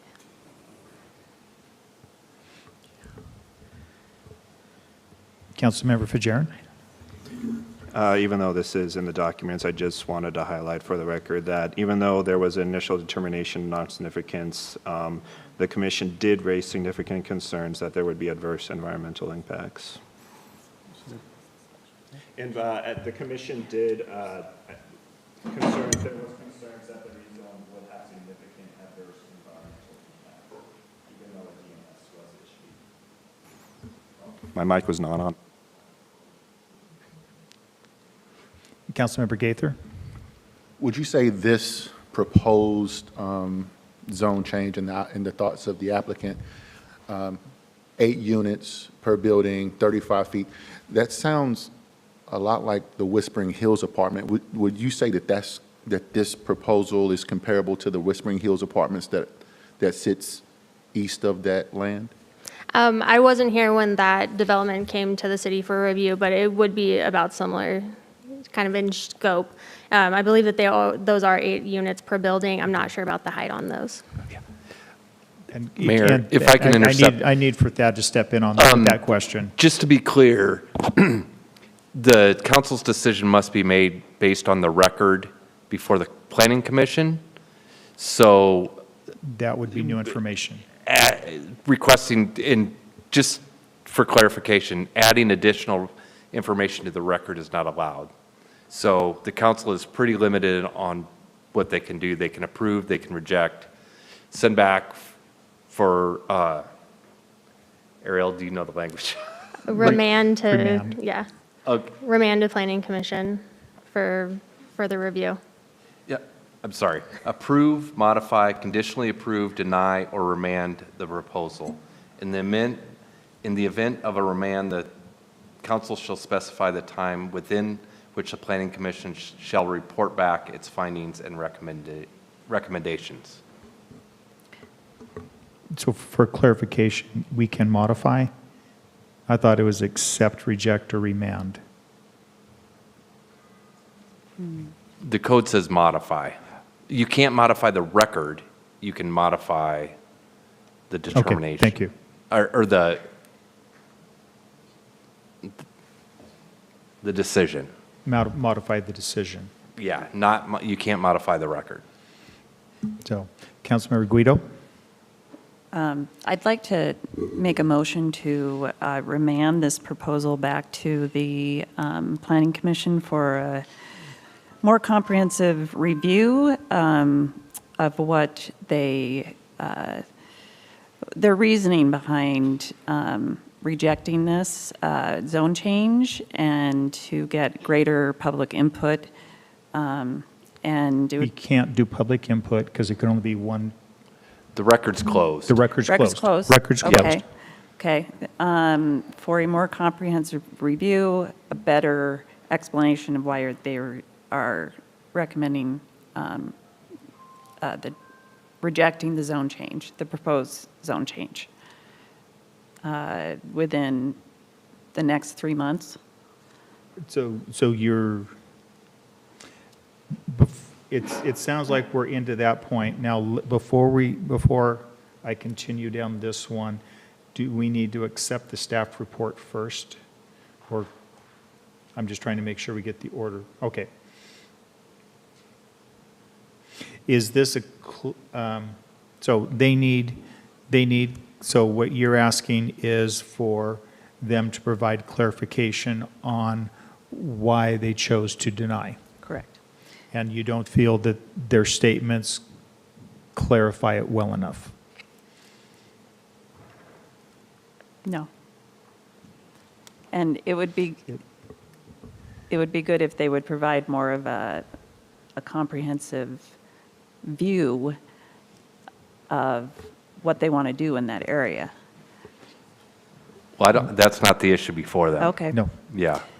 Then, They made their findings on the record, so I don't know how much revision Okay. you can ask them to make. This is related to a zone change. This is not related to anything that's going to be built there. So those are two totally separate Okay, things. got it.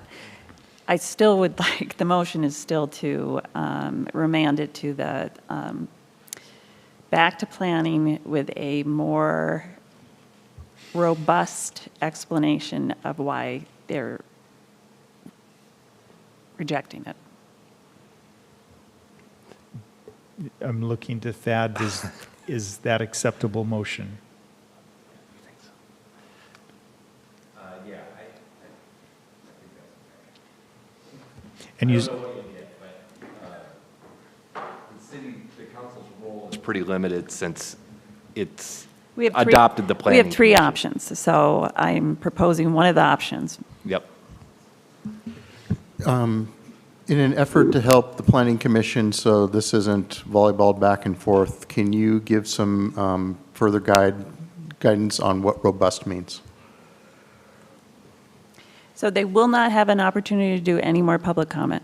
No. The developer will not be able to weigh No in. additional facts or information or hearings, no additional evidence. It's got to be, the record is closed. So they can't go back to the developer and ask for additional information. They can't go back to the people who opposed it and ask for they can't do any more fact-finding or investigation. They would have to go back and review the record that's there. Okay. And perhaps revise their findings and recommendation, but. which is the record what we have. We Gotcha. have the exact same record that they have. So So is the other option to reject their recommendation? Yes, Tonight? and approve the zone change. Okay. Then I amend my motion to move rejection of the recommendation by the Planning Commission, or, I think the motion would just be to approve the ordinance. Okay. The motion So- would be approving, so what's in your packet is if you accept what the planning commission did, Okay. then we take no action other than accept the findings of fact.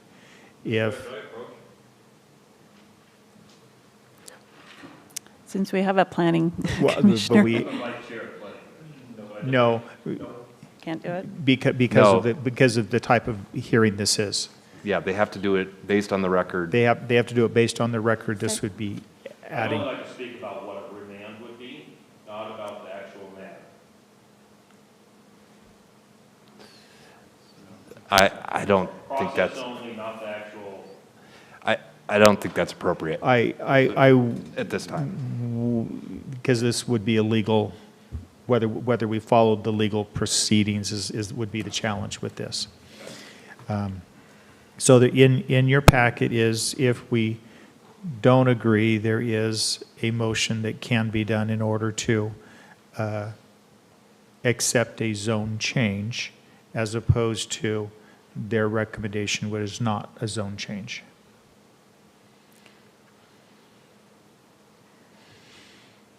So I move to make a recommendation, or move to change the zone from R1 to R2.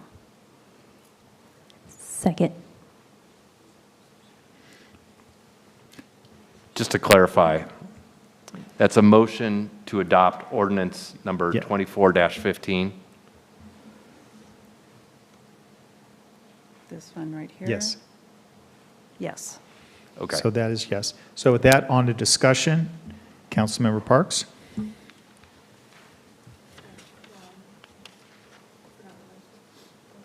Councilmember Fajarin? I'll just say that I would be against the motion on the table to pass ordinance number 2415. It went through the Planning Commission. The Planning Commission voted unanimously to deny this ordinance. I feel like we do have a robust process already in place. And the developer didn't even show up to the meeting. So I will be voting against the motion on the table. Councilmember Weller? And then back to you. I agree with Eric. I think it's not I think. We have a planning commission for a reason. They went through all the facts and findings. They came to a declaration, and, that's exactly what I feel we need to follow. Councilmember Parks? Yeah, my brain came back. I was just going to say basically the same thing.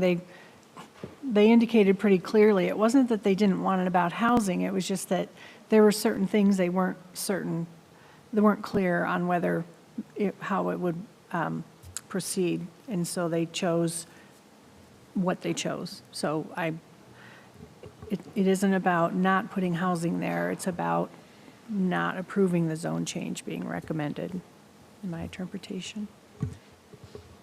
And I'll remind council members, please make sure your mic is on when you're speaking. Any other discussion? Councilmember Gaither?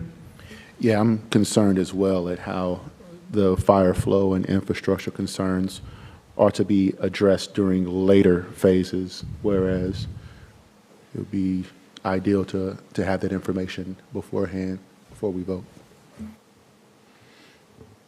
Any additional discussion? If not, I'd call for a vote. All those in favor of ordinance number, do I need to read it in its entirety? I'll read it. Just all those in favor of approving the ordinance. Okay, all those in favor of approving ordinance 24-15 signify by saying. Question, is this Megan's ordinance, or is This this? is the ordinance that's in the Okay, packet. because she had already motioned and there was already a second. Right? Yeah, He's there was. asking. Correct. So the planning, For the change in zoning. for the Yeah. change in zoning, Correct. which is contrary to what the planning commission decision was.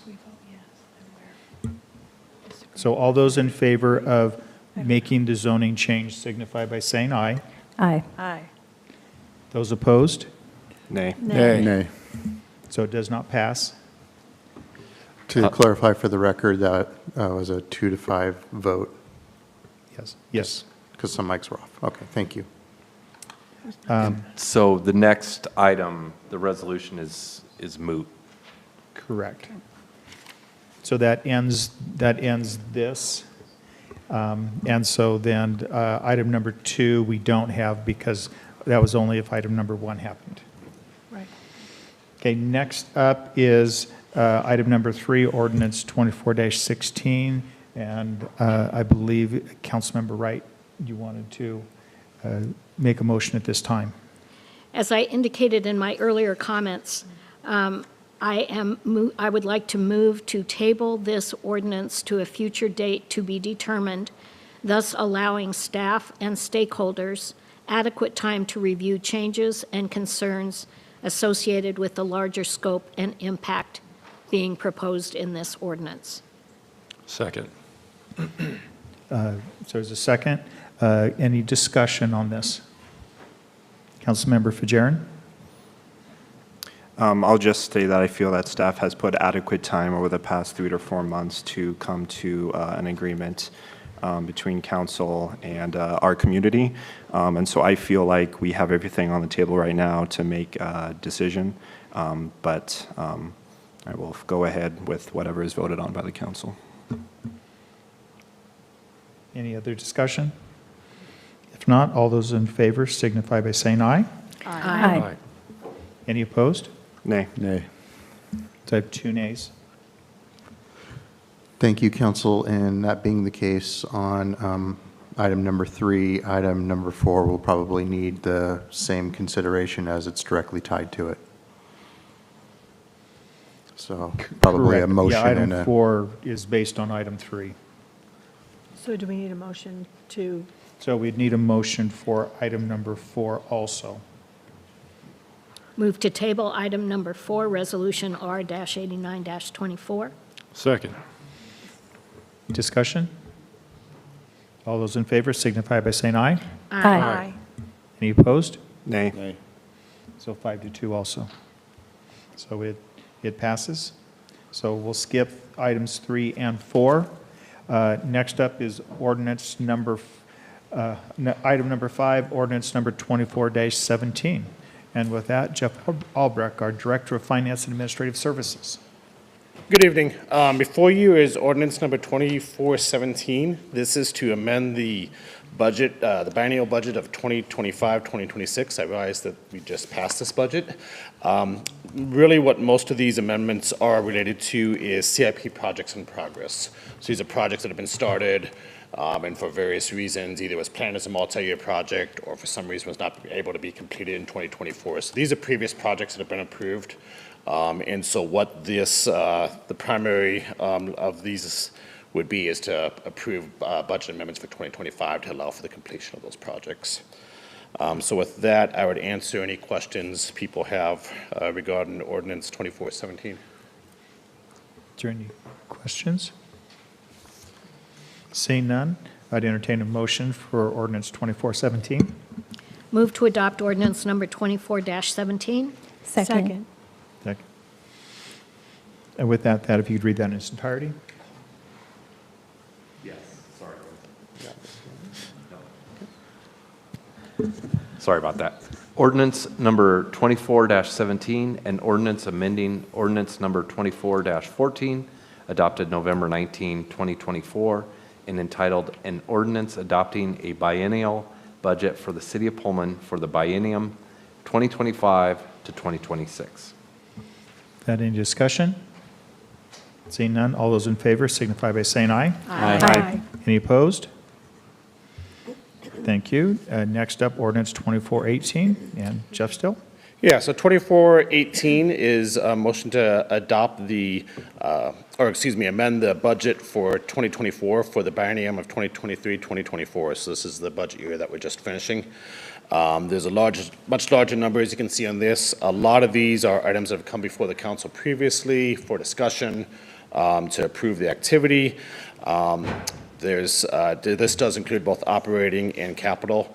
Just a reminder, by RCW, we cannot spend more than is in the amended budget, so some of this just brings up to the amended budget so we don't exceed expenditures. In a lot of cases, you'll see where revenue and expense offset each other. So for example, the biggest one being the airport, we will receive somewhere just under $28 million in FAA grants. Of course, we had $28 million of expenditures in the airport construction. Another one is recreation. Recreation exceeded expenses, but you also see an increase in revenue to offset those expenses. There's a few cases where there is just expense increases, things like the biosolid hauling that was brought before council previously, and some of those types of things. You also see the transfer of the ARPA funds into the arterial street funds as it relates to the downtown project. So that's just kind of a summary, but there is obviously a significant number of amendments there. So I'd answer any questions people have on those. Any questions? If not, I entertain a motion for ordinance 24-18. So moved. That, if you could read it, please. Yes. Ordinance number 24-18, an ordinance amending ordinance number 22-25, adopted November 29, 2022, and entitled an ordinance adopting a biennial budget for the city of Pullman for the biennium 2023 to 2024. Thank you. Any discussion? Not, all those in favor of ordinance 24-18 signify by saying aye. Aye. Any opposed? It passes. Next on to resolution R9024, and Jeff, you're still up. Sure. What this resolution does is it sets the petty and change cash funds for each department within the city. This must be done by resolution. If you remember back in July, part of what we brought forward to council was to eliminate the need for petty cash. With the use of credit cards now, we really don't have the need for petty cash like we did years ago. So this sets the new amounts for each department. You can see the petty cash is 0, and the till cash reflects the current needs of each department. So this just, by resolution, has to be set by the council. Any questions of staff? If not, I'd entertain a motion for this resolution. Move to adopt resolution number R90-24. Second. That, if you can read the resolution, please. Resolution number R-90-24, a resolution modifying the change fund for the city departments. Any discussion? If not, all those in favor of resolution R90-24 signify by saying aye. Aye. Any opposed? It passes. Thank you, Jeff. Next up, we have resolution R9024, and with that, R.J. Lott, our Community Development Director. Thank you, Mayor. Good evening, Council. Happy holidays. This resolution on your agenda this evening is an extended moratorium on the enforcement of sections entitled 12 of the Pullman City Code. Back on August 8th, 2023, the City Council approved a resolution that effectively put a moratorium on the enforcement of electric scooters and bicycles on city sidewalks and the restriction of them being operated during daylight hours only. That original resolution expired on May 10th, 2024 to coincide with Project Downtown Pullman. This current resolution before you is a moratorium extension to June 30th, 2025. This would allow staff to gather more information on the use of electric scooters and bicycles. In previous meetings, the City Council had identified the need of a public hearing to gather public comment, and staff would anticipate doing that prior to the end of this moratorium. Are there any questions I could answer from the City Council? Any questions for staff? Seeing none, I'd enter. I'm sorry? Oh, Councilmember Delera? Yeah. Just one question. So I would like this to be permanent so we don't have to keep approving moratorium. I guess what would be the next steps? It sounds like the hearing would be one of them, but. Yeah. Absolutely. So ideally, we would hold the public hearing to gather input from the public, and then we would bring forward, staff would bring forward to the city council a ordinance for permanent controls on the electric scooters and bicycles. Any other questions of staff? If not, I entertain a motion for resolution R9124. Move to approve. Second. With that, Thad, if you could please read it. Resolution number R-91-24, a resolution extending a moratorium on the enforcement of sections 12.10.070 subsection 1, 12.10.070 subsection 2, 12.10.070 subsection 3, 12.11.020 subsection 3, and 12.11-020 subsection 4 of the City of Pullman Code until June 30, 2025, as it relates to motorized scooters and bicycles usage throughout the City of Pullman. With that, any discussion? Seeing none, all those in favor of resolution R9124 signify by saying aye. Aye. Any opposed? It passes. Next up, we have Valerie Weaver, Grant and Special Projects. Motion authorizing an agreement between City of Pullman and Pullman Transportation Benefit District. Good evening, Mayor and council members. Before you this evening is a proposed interlocal agreement between the city and the Transportation Benefit District. So as you know, the Transportation Benefit District was established in April of 2023. And then this September, a few months ago, the district approved a sales and use tax that would allocate funding to the district. This funding can then be used for improvements that preserve, maintain, and operate the city's transportation infrastructure. So now that we have a district and a funding source going into it, this agreement will establish how the city and the district operate and work together and what role and authority each of those parties has. So the district, their role, they generate funding and provide it to the city for transportation projects. And then the city handles the project planning, the scope of work for the projects, contracts, operations, employment, and maintenance of the transportation system. So this agreement is analogous to an existing interlocal agreement that we have between the city and the Metropolitan Parks District. So it's very similar in language and structure to that existing agreement that was created in 2003. So this will help keep things above bar in terms of the state auditor's office, accounting, and since these are technically two different public agencies, it ensures that there's a legal agreement of how they operate and interact. So staff is recommending a motion to authorize the agreement as prepared and provided with the agenda materials. And I thank you for your time, and I'd be happy to take any questions. With that, any questions of staff? Okay, before you is interlocal agreement, so to be a motion to approve, motion to authorize that. I'd entertain a motion for that. A motion authorizing an agreement between the City of Pullman and Pullman Transportation Benefit District. Second. With that, any discussion? Seeing none, all those in favor signify by saying aye. Aye. Any opposed? So it passes. And then next up, we have Executive Director of the Airport, Tony Bean, for a motion to approve settlement agreement with the Pullman Regional Airport easement. And also Rob Rembert. May it please Mayor and Council. My name's Rob Rembert, and I'm counsel for the Airport Board.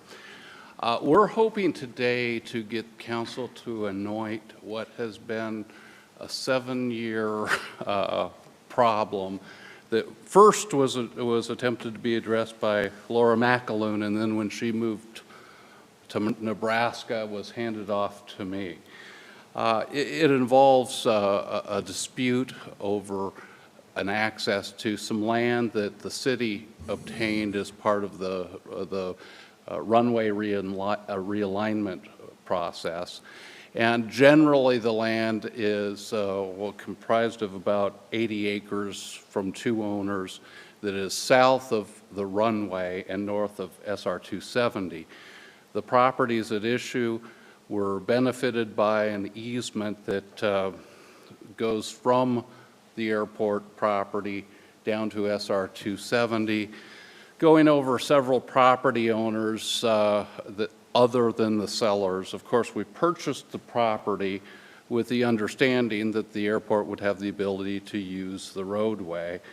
After we acquired the property, one of the property owners, over which a very small part of the road was located, objected, saying that their property had an easement, but they contended that that easement did not actually benefit the properties acquired by the city for airport use. And of course, these properties were acquired using FAA grant funding, and so the airport has certain responsibilities in the 39 grant assurances that are imposed on us by the FAA, and one of those is to make sure that the land is productive.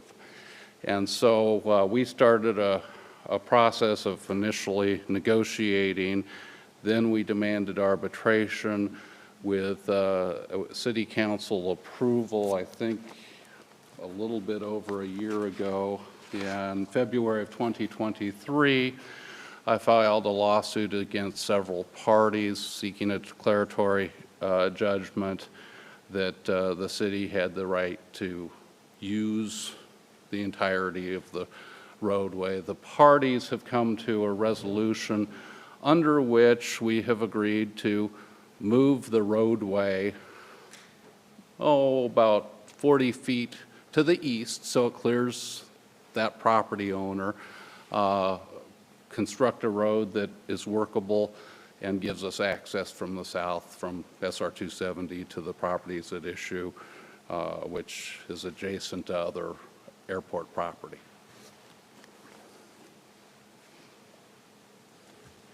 Any questions? So any questions of Rob Rembert?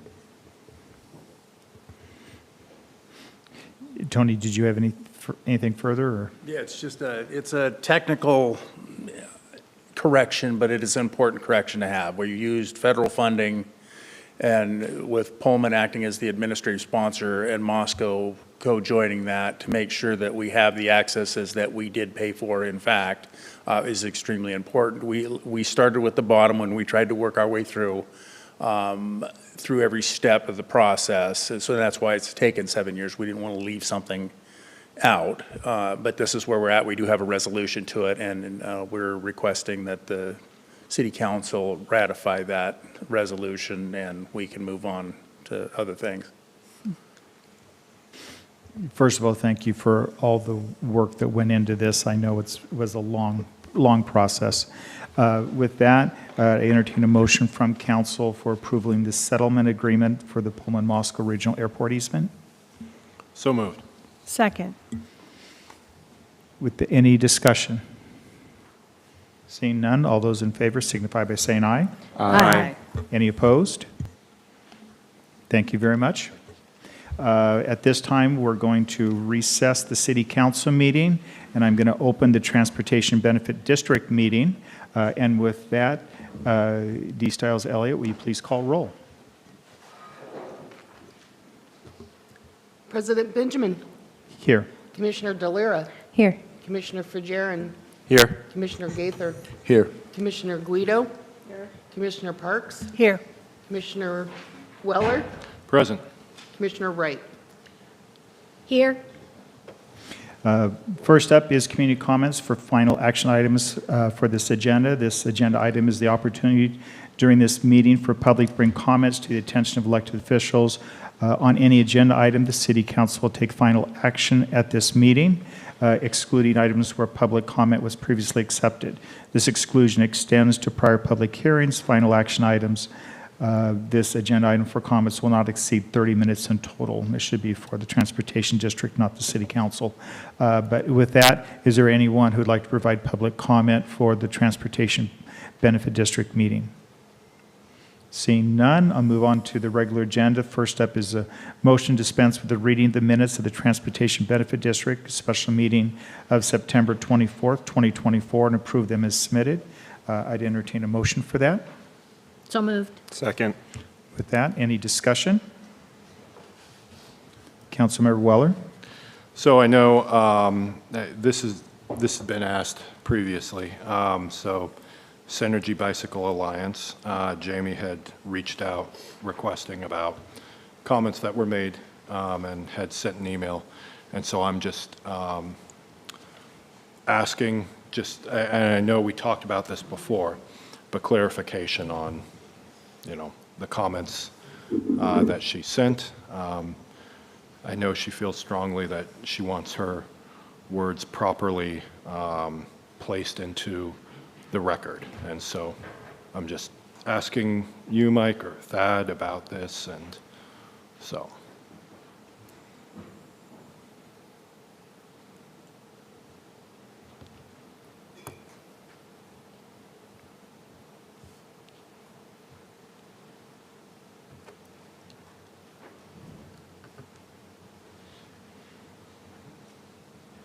Sorry, this is the first we're hearing of this. Oh, that's fine. The minutes aren't supposed to be, we really had kind of beat this to death on the city council side of things, but the minutes aren't intended to be a verbatim report.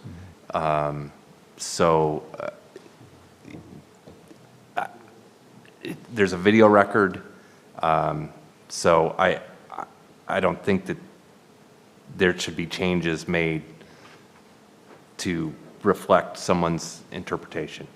Okay. All right. Well, I understand and I appreciate you taking the time to answer that. Thank you, Thad. Any other discussion? Seeing none, all those in favor of approving the minutes signify by saying aye. Aye. Any opposed?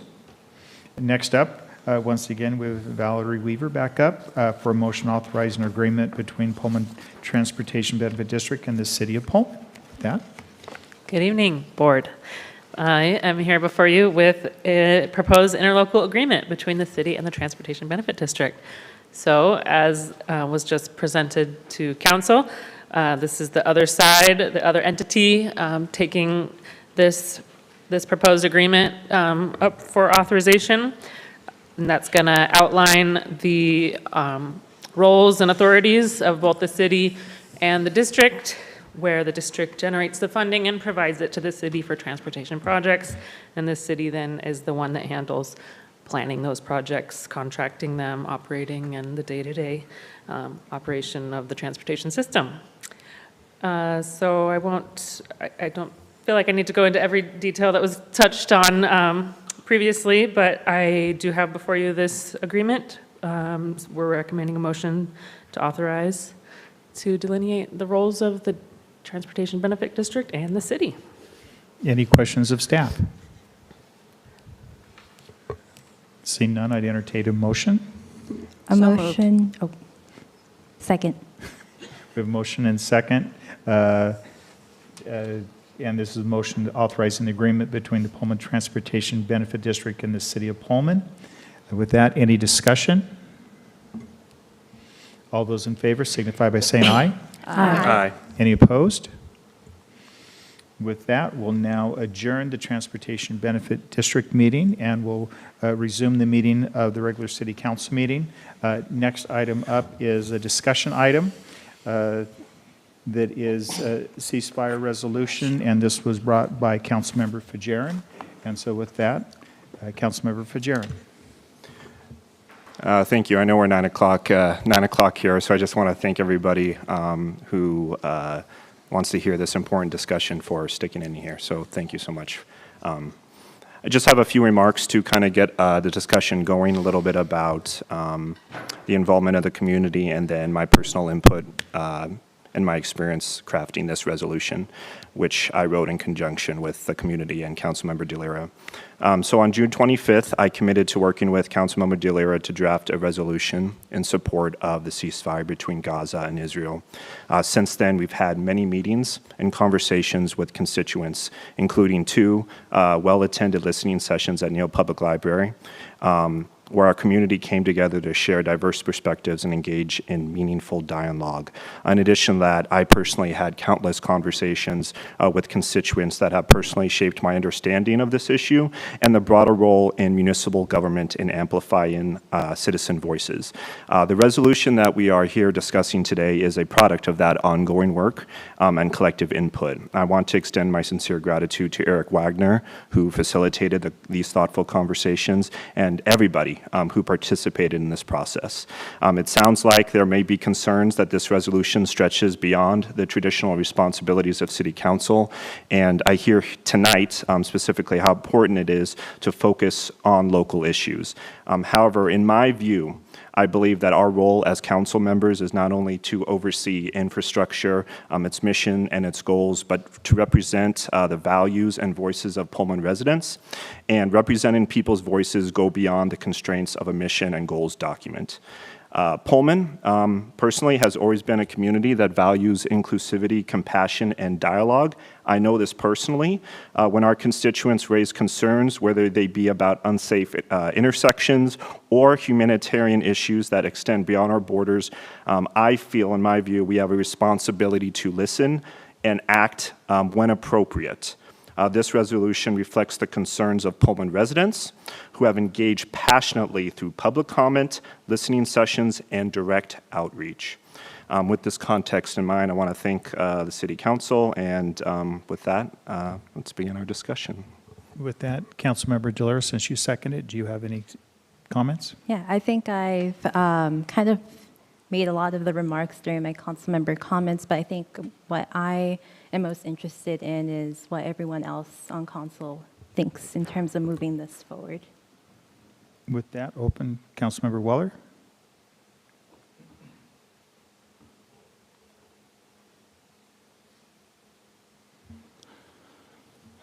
I actually wrote something out this time. I'll just say, I miss the days of talking about pigs and roundabouts. That was the most controversial stuff we talked about. You know, I've met with several people here. I appreciate Lita's and Matthew's community involvement. I want to thank everyone for speaking up, and both for and against the resolution. All of the emails, I think mine got somewhere around 20,000. Of course, not all from this community, as well as phone calls and talking to me at the gym, restaurants, grocery stores, and walking my dog. First, I'd like to explain that I feel no one is wrong or bad in this situation. There are just different opinions with our roles and powers as a city and what should or could be done. I'd also like to acknowledge both council members, DeLira and Fajarin. This is a huge issue. This is a challenging issue, and I'm sure the listening sessions were difficult to put together. However, I must also acknowledge that many people did not attend because they were fearful to speak against it. Next, it's important to acknowledge the points for the resolution, which are as follows: acknowledge and denounce the atrocities in the Israeli-Palestinian conflict, don't allow our tax dollars to be used on weapons in the conflict, and 100 cities passed similar resolutions. We should as well. Those against say the council needs to focus on local matters, should not make decisions on foreign policy, and some have expressed that they feel it would show support to terrorist organizations. I hope that I have somewhat encapsulated both sides, but I know there are many, many more points. Here are some of my responses. This conflict has been going on since at least 1947. We have all seen the death and destruction in the media on both sides, and I fully understand the moral outrage for the killing of innocents. The U.S. provides weapons and aid to many countries, both in and out of conflicts. This is not just happening in the Middle East. I'm not saying I agree with it. That's what's happening. Brent had brought this up in email, but this is something that I'd looked into. Yes, 100 cities, probably a little bit more now, have passed a ceasefire resolution of some type, but according to the census that I was looking at, there are over 19,500 incorporated areas, cities, towns, and so forth, which means that 0.5% of cities have passed something like this. In Washington, 7 cities have passed ceasefire declarations. Seattle, back in 2023, of some type. However, there are 281 cities in Washington, which makes it at 2.5% that have ceasefire declarations. The council and city, I want to make sure to make this point, focuses not only on local issues, but regional, such as Palouse Basin water supply, and global matters such as climate change. So it's not all just local. Next, I feel it's important to describe some of the separations of roles and responsibilities. The Department of State, and this is from the White House, the Department of State plays the lead role in developing and implementing the President's foreign policy. The Secretary of State serves as the President's top foreign policy advisor and oversees 30,000 employees and a budget of approximately $35 billion to determine direction on policy. Experts in this field. The current U.S. policy is that the United States remains committed to advancing a comprehensive, negotiated, two-state solution to the Israeli-Palestinian conflict. In local government, municipalities generally take responsibility for parks, recreation services, police, fire departments, housing services, emergency medical, municipal courts, transportation, public works, enact laws and policies consistent with state law regulating local and municipal affairs. We make a difference in people's day-to-day lives. I think it is also important to remember our oath as council members, which is in brief, I will faithfully and impartially discharge the duties of my office as prescribed by law and to the best of my ability, and will support and maintain all valid ordinances of the City of Pullman, the laws and the Constitution of the State of Washington, and of the United States of America. Don't get me wrong, this is an important topic, but there is a separation of governmental powers and roles. As was mentioned previously, we have elected representatives that can impact foreign affairs, which are currently President Biden, Vice President Harris, Senator Cantwell, Senator Murray, Congresswoman McMorris Rogers. They can all be reached in various ways. Before closing, I believe there are some important questions to consider. How will this resolution impact our future as a city, especially in areas such as federal funding when the new administration begins in the White House?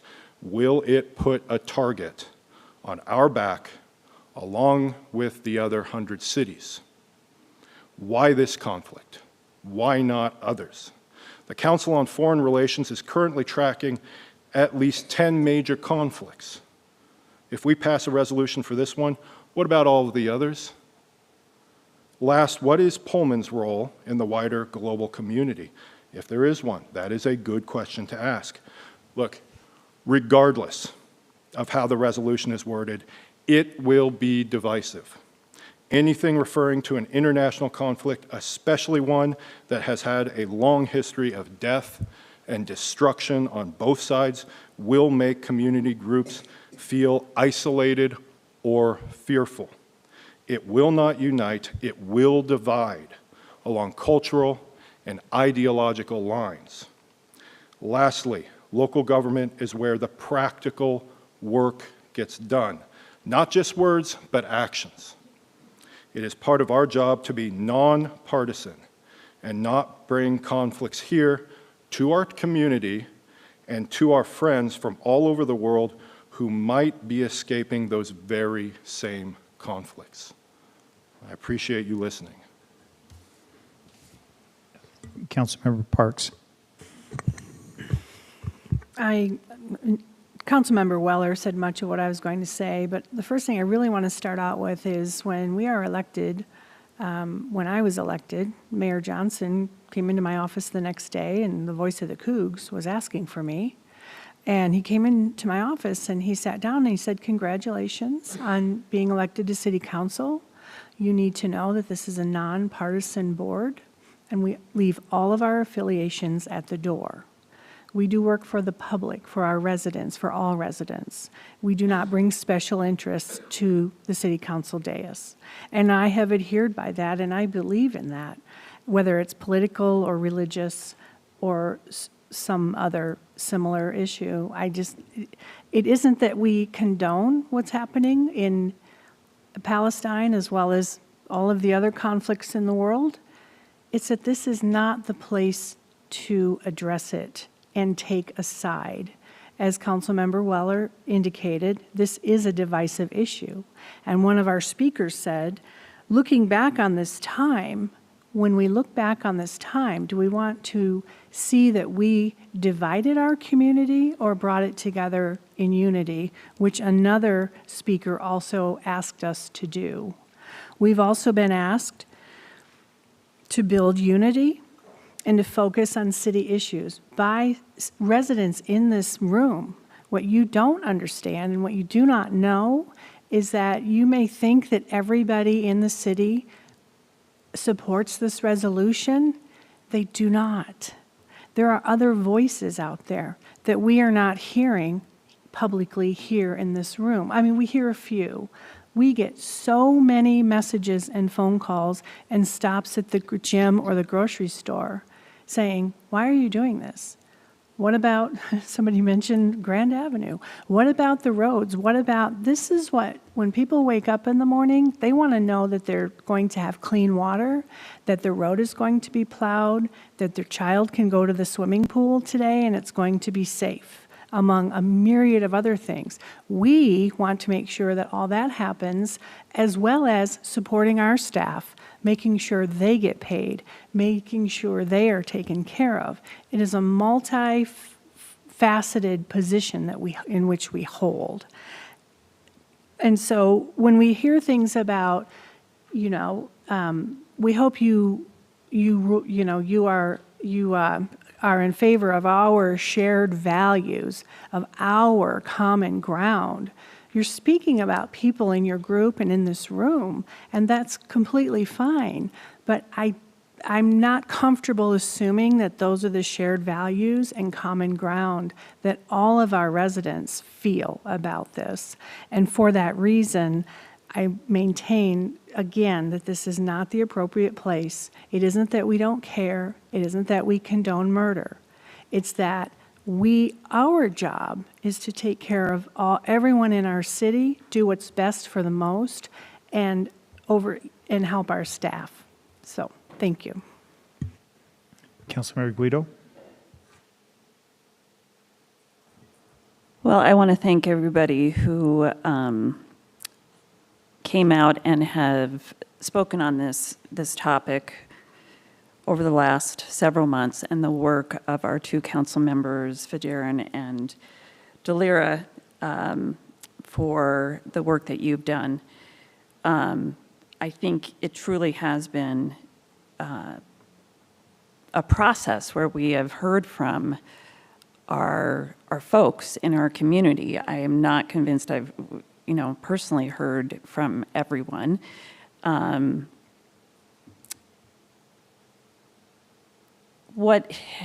That's what we want, right? Is people to give their thoughts and to weigh in, and we've gotten hundreds, if not thousands, of letters or emails stating your thoughts around this resolution.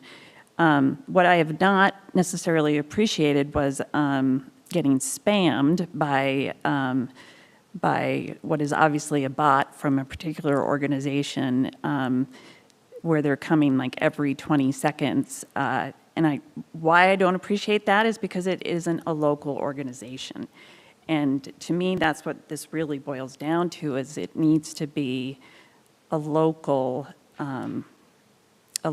issue. And I do not believe this is an issue for this council to weigh in on because of many of the issues that have been brought up by fellow council members tonight. I have nothing against the language that's in the resolution. In fact, it's very hard to disagree with it. What I am concerned about is the precedent it sets. And where do we draw the line on how much we weigh in, or do we state our disapproval of numerous international conflicts that are going on? And as one gentleman said, you know, I would like a ceasefire in Ukraine too. And where do we draw the line when we have so many other issues, local issues that we have been elected and appointed to deal with? And we know that they're out there, and we know that the city needs addressing in a lot of different areas. This is not one of them. Councilmember Gaither. I don't even know where to begin. This is unique for not just us as a city, but for us as a nation. You know, we're used to dealing with one flashpoint at a time, one minoritized group being harmed at a time, one incident of racism at a time. We can all say, hey, this is wrong, but this is two minoritized groups at odds with one another. And organizations, institutions, cities, we're all looking around saying, okay, how do we handle this? This is new. I'm not against the ceasefire resolution. I don't want you, I've met with many of you as well. I'm not against the ceasefire resolution. I look at the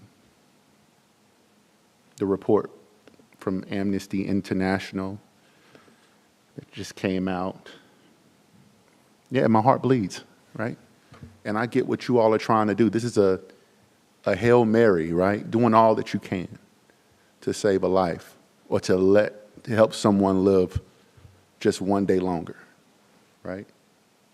At least that's what I took from the conversations that I had with many of you. This is a Hail Mary, then this isn't the only thing you're doing, and you're not going to stop doing this today. You're not going to stop doing this tomorrow. Amnesty International is a British NGO founded in 1961. It was founded by a British attorney, and they won a Nobel Peace Prize in 1977. And I just bring that up because I do want to mention their report. They came out with a report, and it concludes that they believe that Israel is committing genocide against Palestinians in Gaza.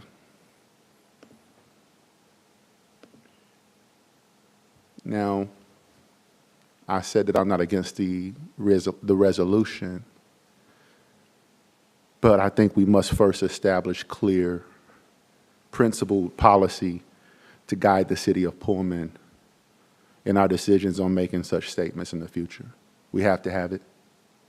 We have to look at institutions across the country and how they're handling these situations because they keep coming up. They keep popping up, right? Institutions of higher ed, they've adopted the practice of maintaining institutional neutrality on divisive social or political issues. Washington State established a statement of institutional neutrality, right? It's a formalized process with clear criteria for making exceptions. When should we develop a policy to ensure consistency, fairness, and transparency in our decision-making as a city. To my knowledge, now please correct me if I'm wrong, this would be the first time our city would be taking a stance on a major geopolitical or social issue. I don't believe the city issued a resolution for 9/11, for George Floyd, for Ukraine. So, as Councilmember Guido mentioned, where do we draw the line if we pass this resolution? And again, I'm saying I'm not against this resolution, but without a guiding framework, we do risk setting an unclear precedent. So it's important to determine under what circumstances we as a council break from neutrality. Is it when the issue directly and significantly impacts our community? Is it when there's an emergency or a natural disaster that threatens the function of our city? Or is it an issue like Gaza that demands immediate moral clarity? When is it? I know that you all are bringing this forward to us, and we've been thinking about this, and I think the one missed opportunity that, I've brought up to one of my council members is we needed to talk about this during goal setting, because we could work together on this. I'm not against working together on this. We can work together with our legal counsel. We can work together with our city staff to establish first a clear policy so we can provide a reasoned and predictable process for approving not only this resolution, but future resolutions, whether in response to conflicts, natural disasters, or other events. We can't just think about the moment, right? This would be setting a precedent. So my recommendation is this: if this is something that we want to continue, it's time to start talking to legal counsel staff and add this to our goals, one of our goals, to come up with a framework, a policy, to determine what circumstances we collectively speak on in regards to resolutions. Councilmember Wright? I can't really add much to what everyone has already spoken on here tonight. I would like to thank both Carla and Eric for the work that they did in putting this together, and I believe this was a very balanced and even-handed approach to the situation. Nathan, thank you for the research that you did on this, and Tremaine as well. You guys both did a fabulous job in bringing some good cogent points together. But again, I must take the stance of where does the city belong in this process?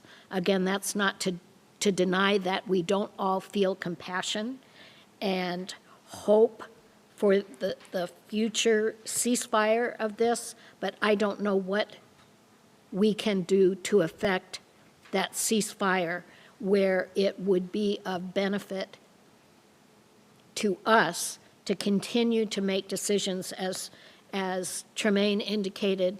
What is the precedent? Where do we go with this? And again, if we look at this, we'd have to take the even-handed approach that this resolution is taking. Where do we stop? We have to look at every conflict, and that isn't what our job is. That isn't what we're supposed to be focusing on. And again, I thank you all for the work that you did and how well everything has been articulated, but I can't support this, not because I wouldn't personally support it, but because I can't support it in my role of city council person to make sure that we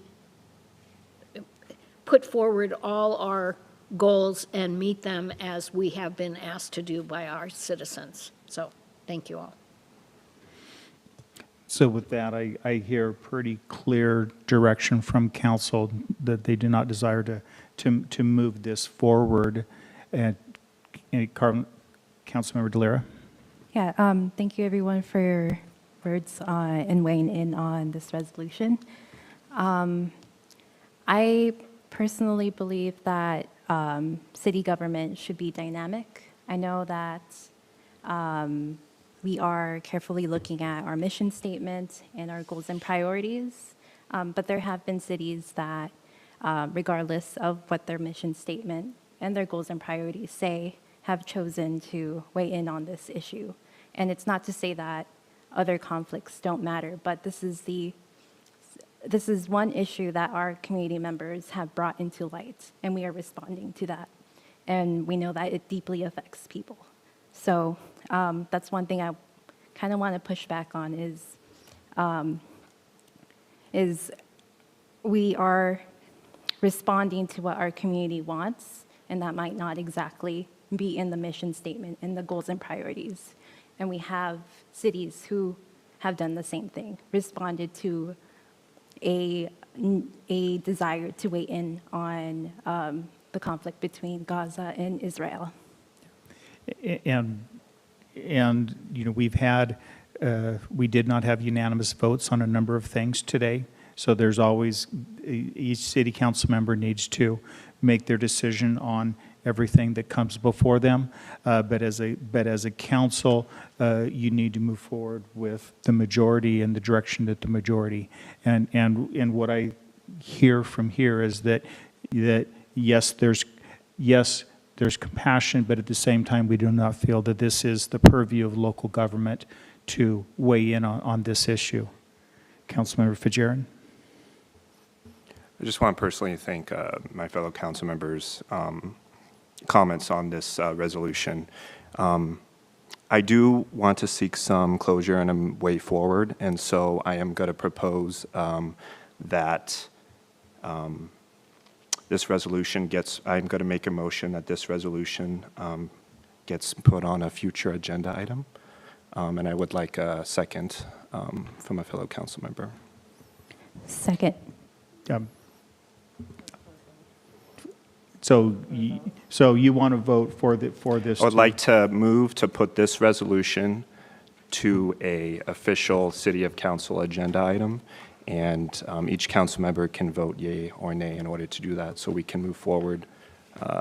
This is just to this close discussion. it. With that discussion, Councilmember Gaither. Okay. And again, I'm not against this, but I would like to at least ask legal counsel, have you been directed by the city to evaluate this resolution? I have not. Legal counsel hasn't seen this. I mean, that's where I say that, hey, okay, if we're really thinking about this framework, I know we're passionate, I know we care, I know our hearts are bleeding, what's the process? And do we even have a framework to say, where do we draw the line? Where do we draw the line for the next flashpoint, for someone to come to us next Tuesday and say, hey, we want you to put a resolution out there for this situation, for Maui, the victims of Maui, for a wildfire that takes place in eastern Washington at some point. How do we decide? Or is it just a carte blanche? So with that, Councilmember DeLira. Mayor. I'm sorry. Dad.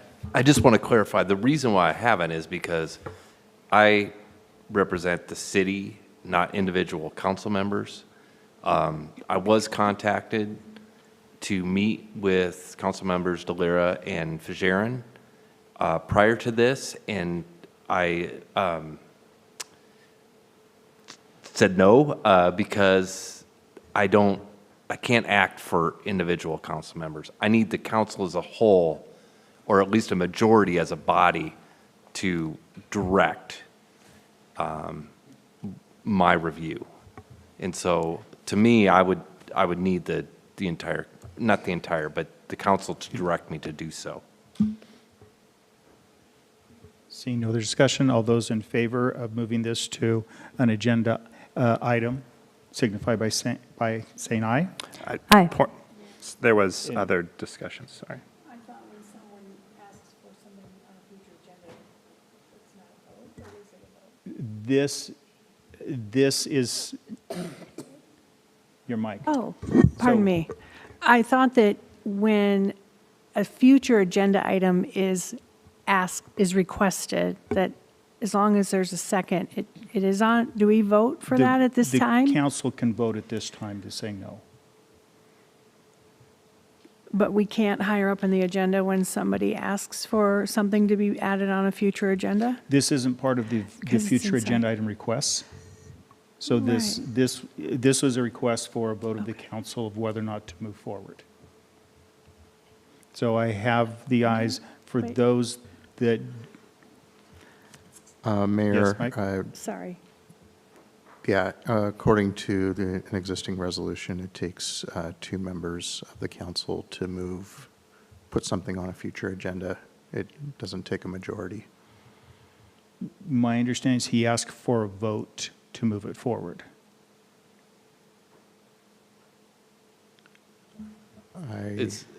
So he requested a vote of the council on whether or not to move this forward. Okay, sorry, I thought I heard it the same. I thought he was asking to put it on a future agenda for a vote. And there was a motion and a second. No, he was asking and Yeah. so he was asking for a vote for that. And so I have 2 that are for, and then for those that are opposed, signify by saying aye.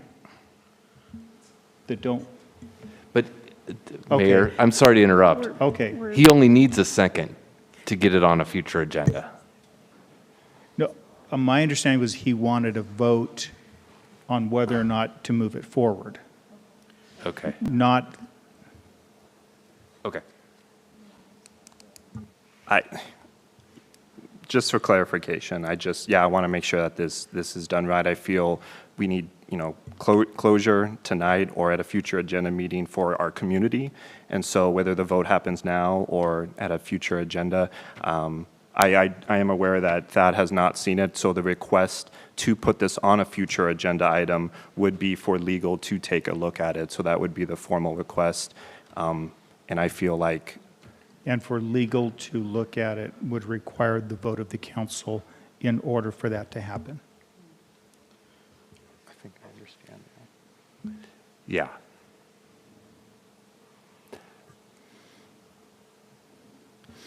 Yeah, that's correct, because 2 could get it on the agenda, but if the rest of the if the majority says they don't want staff and legal to review it, then it comes back basically just as it is. Correct. So with that, let me start again. For those that would like to, as a council, move forward and request for legal review in order to move forward with, for staff review, thank you, for staff review, all those in favor, by saying aye. Aye. Aye. And those opposed. Nay. Nay. So it does not pass, so this does not move forward. With that, we don't have any other new business to come before us. I'd entertain a motion for adjournment. All those in favor? Aye. Aye. We are adjourned. Aye.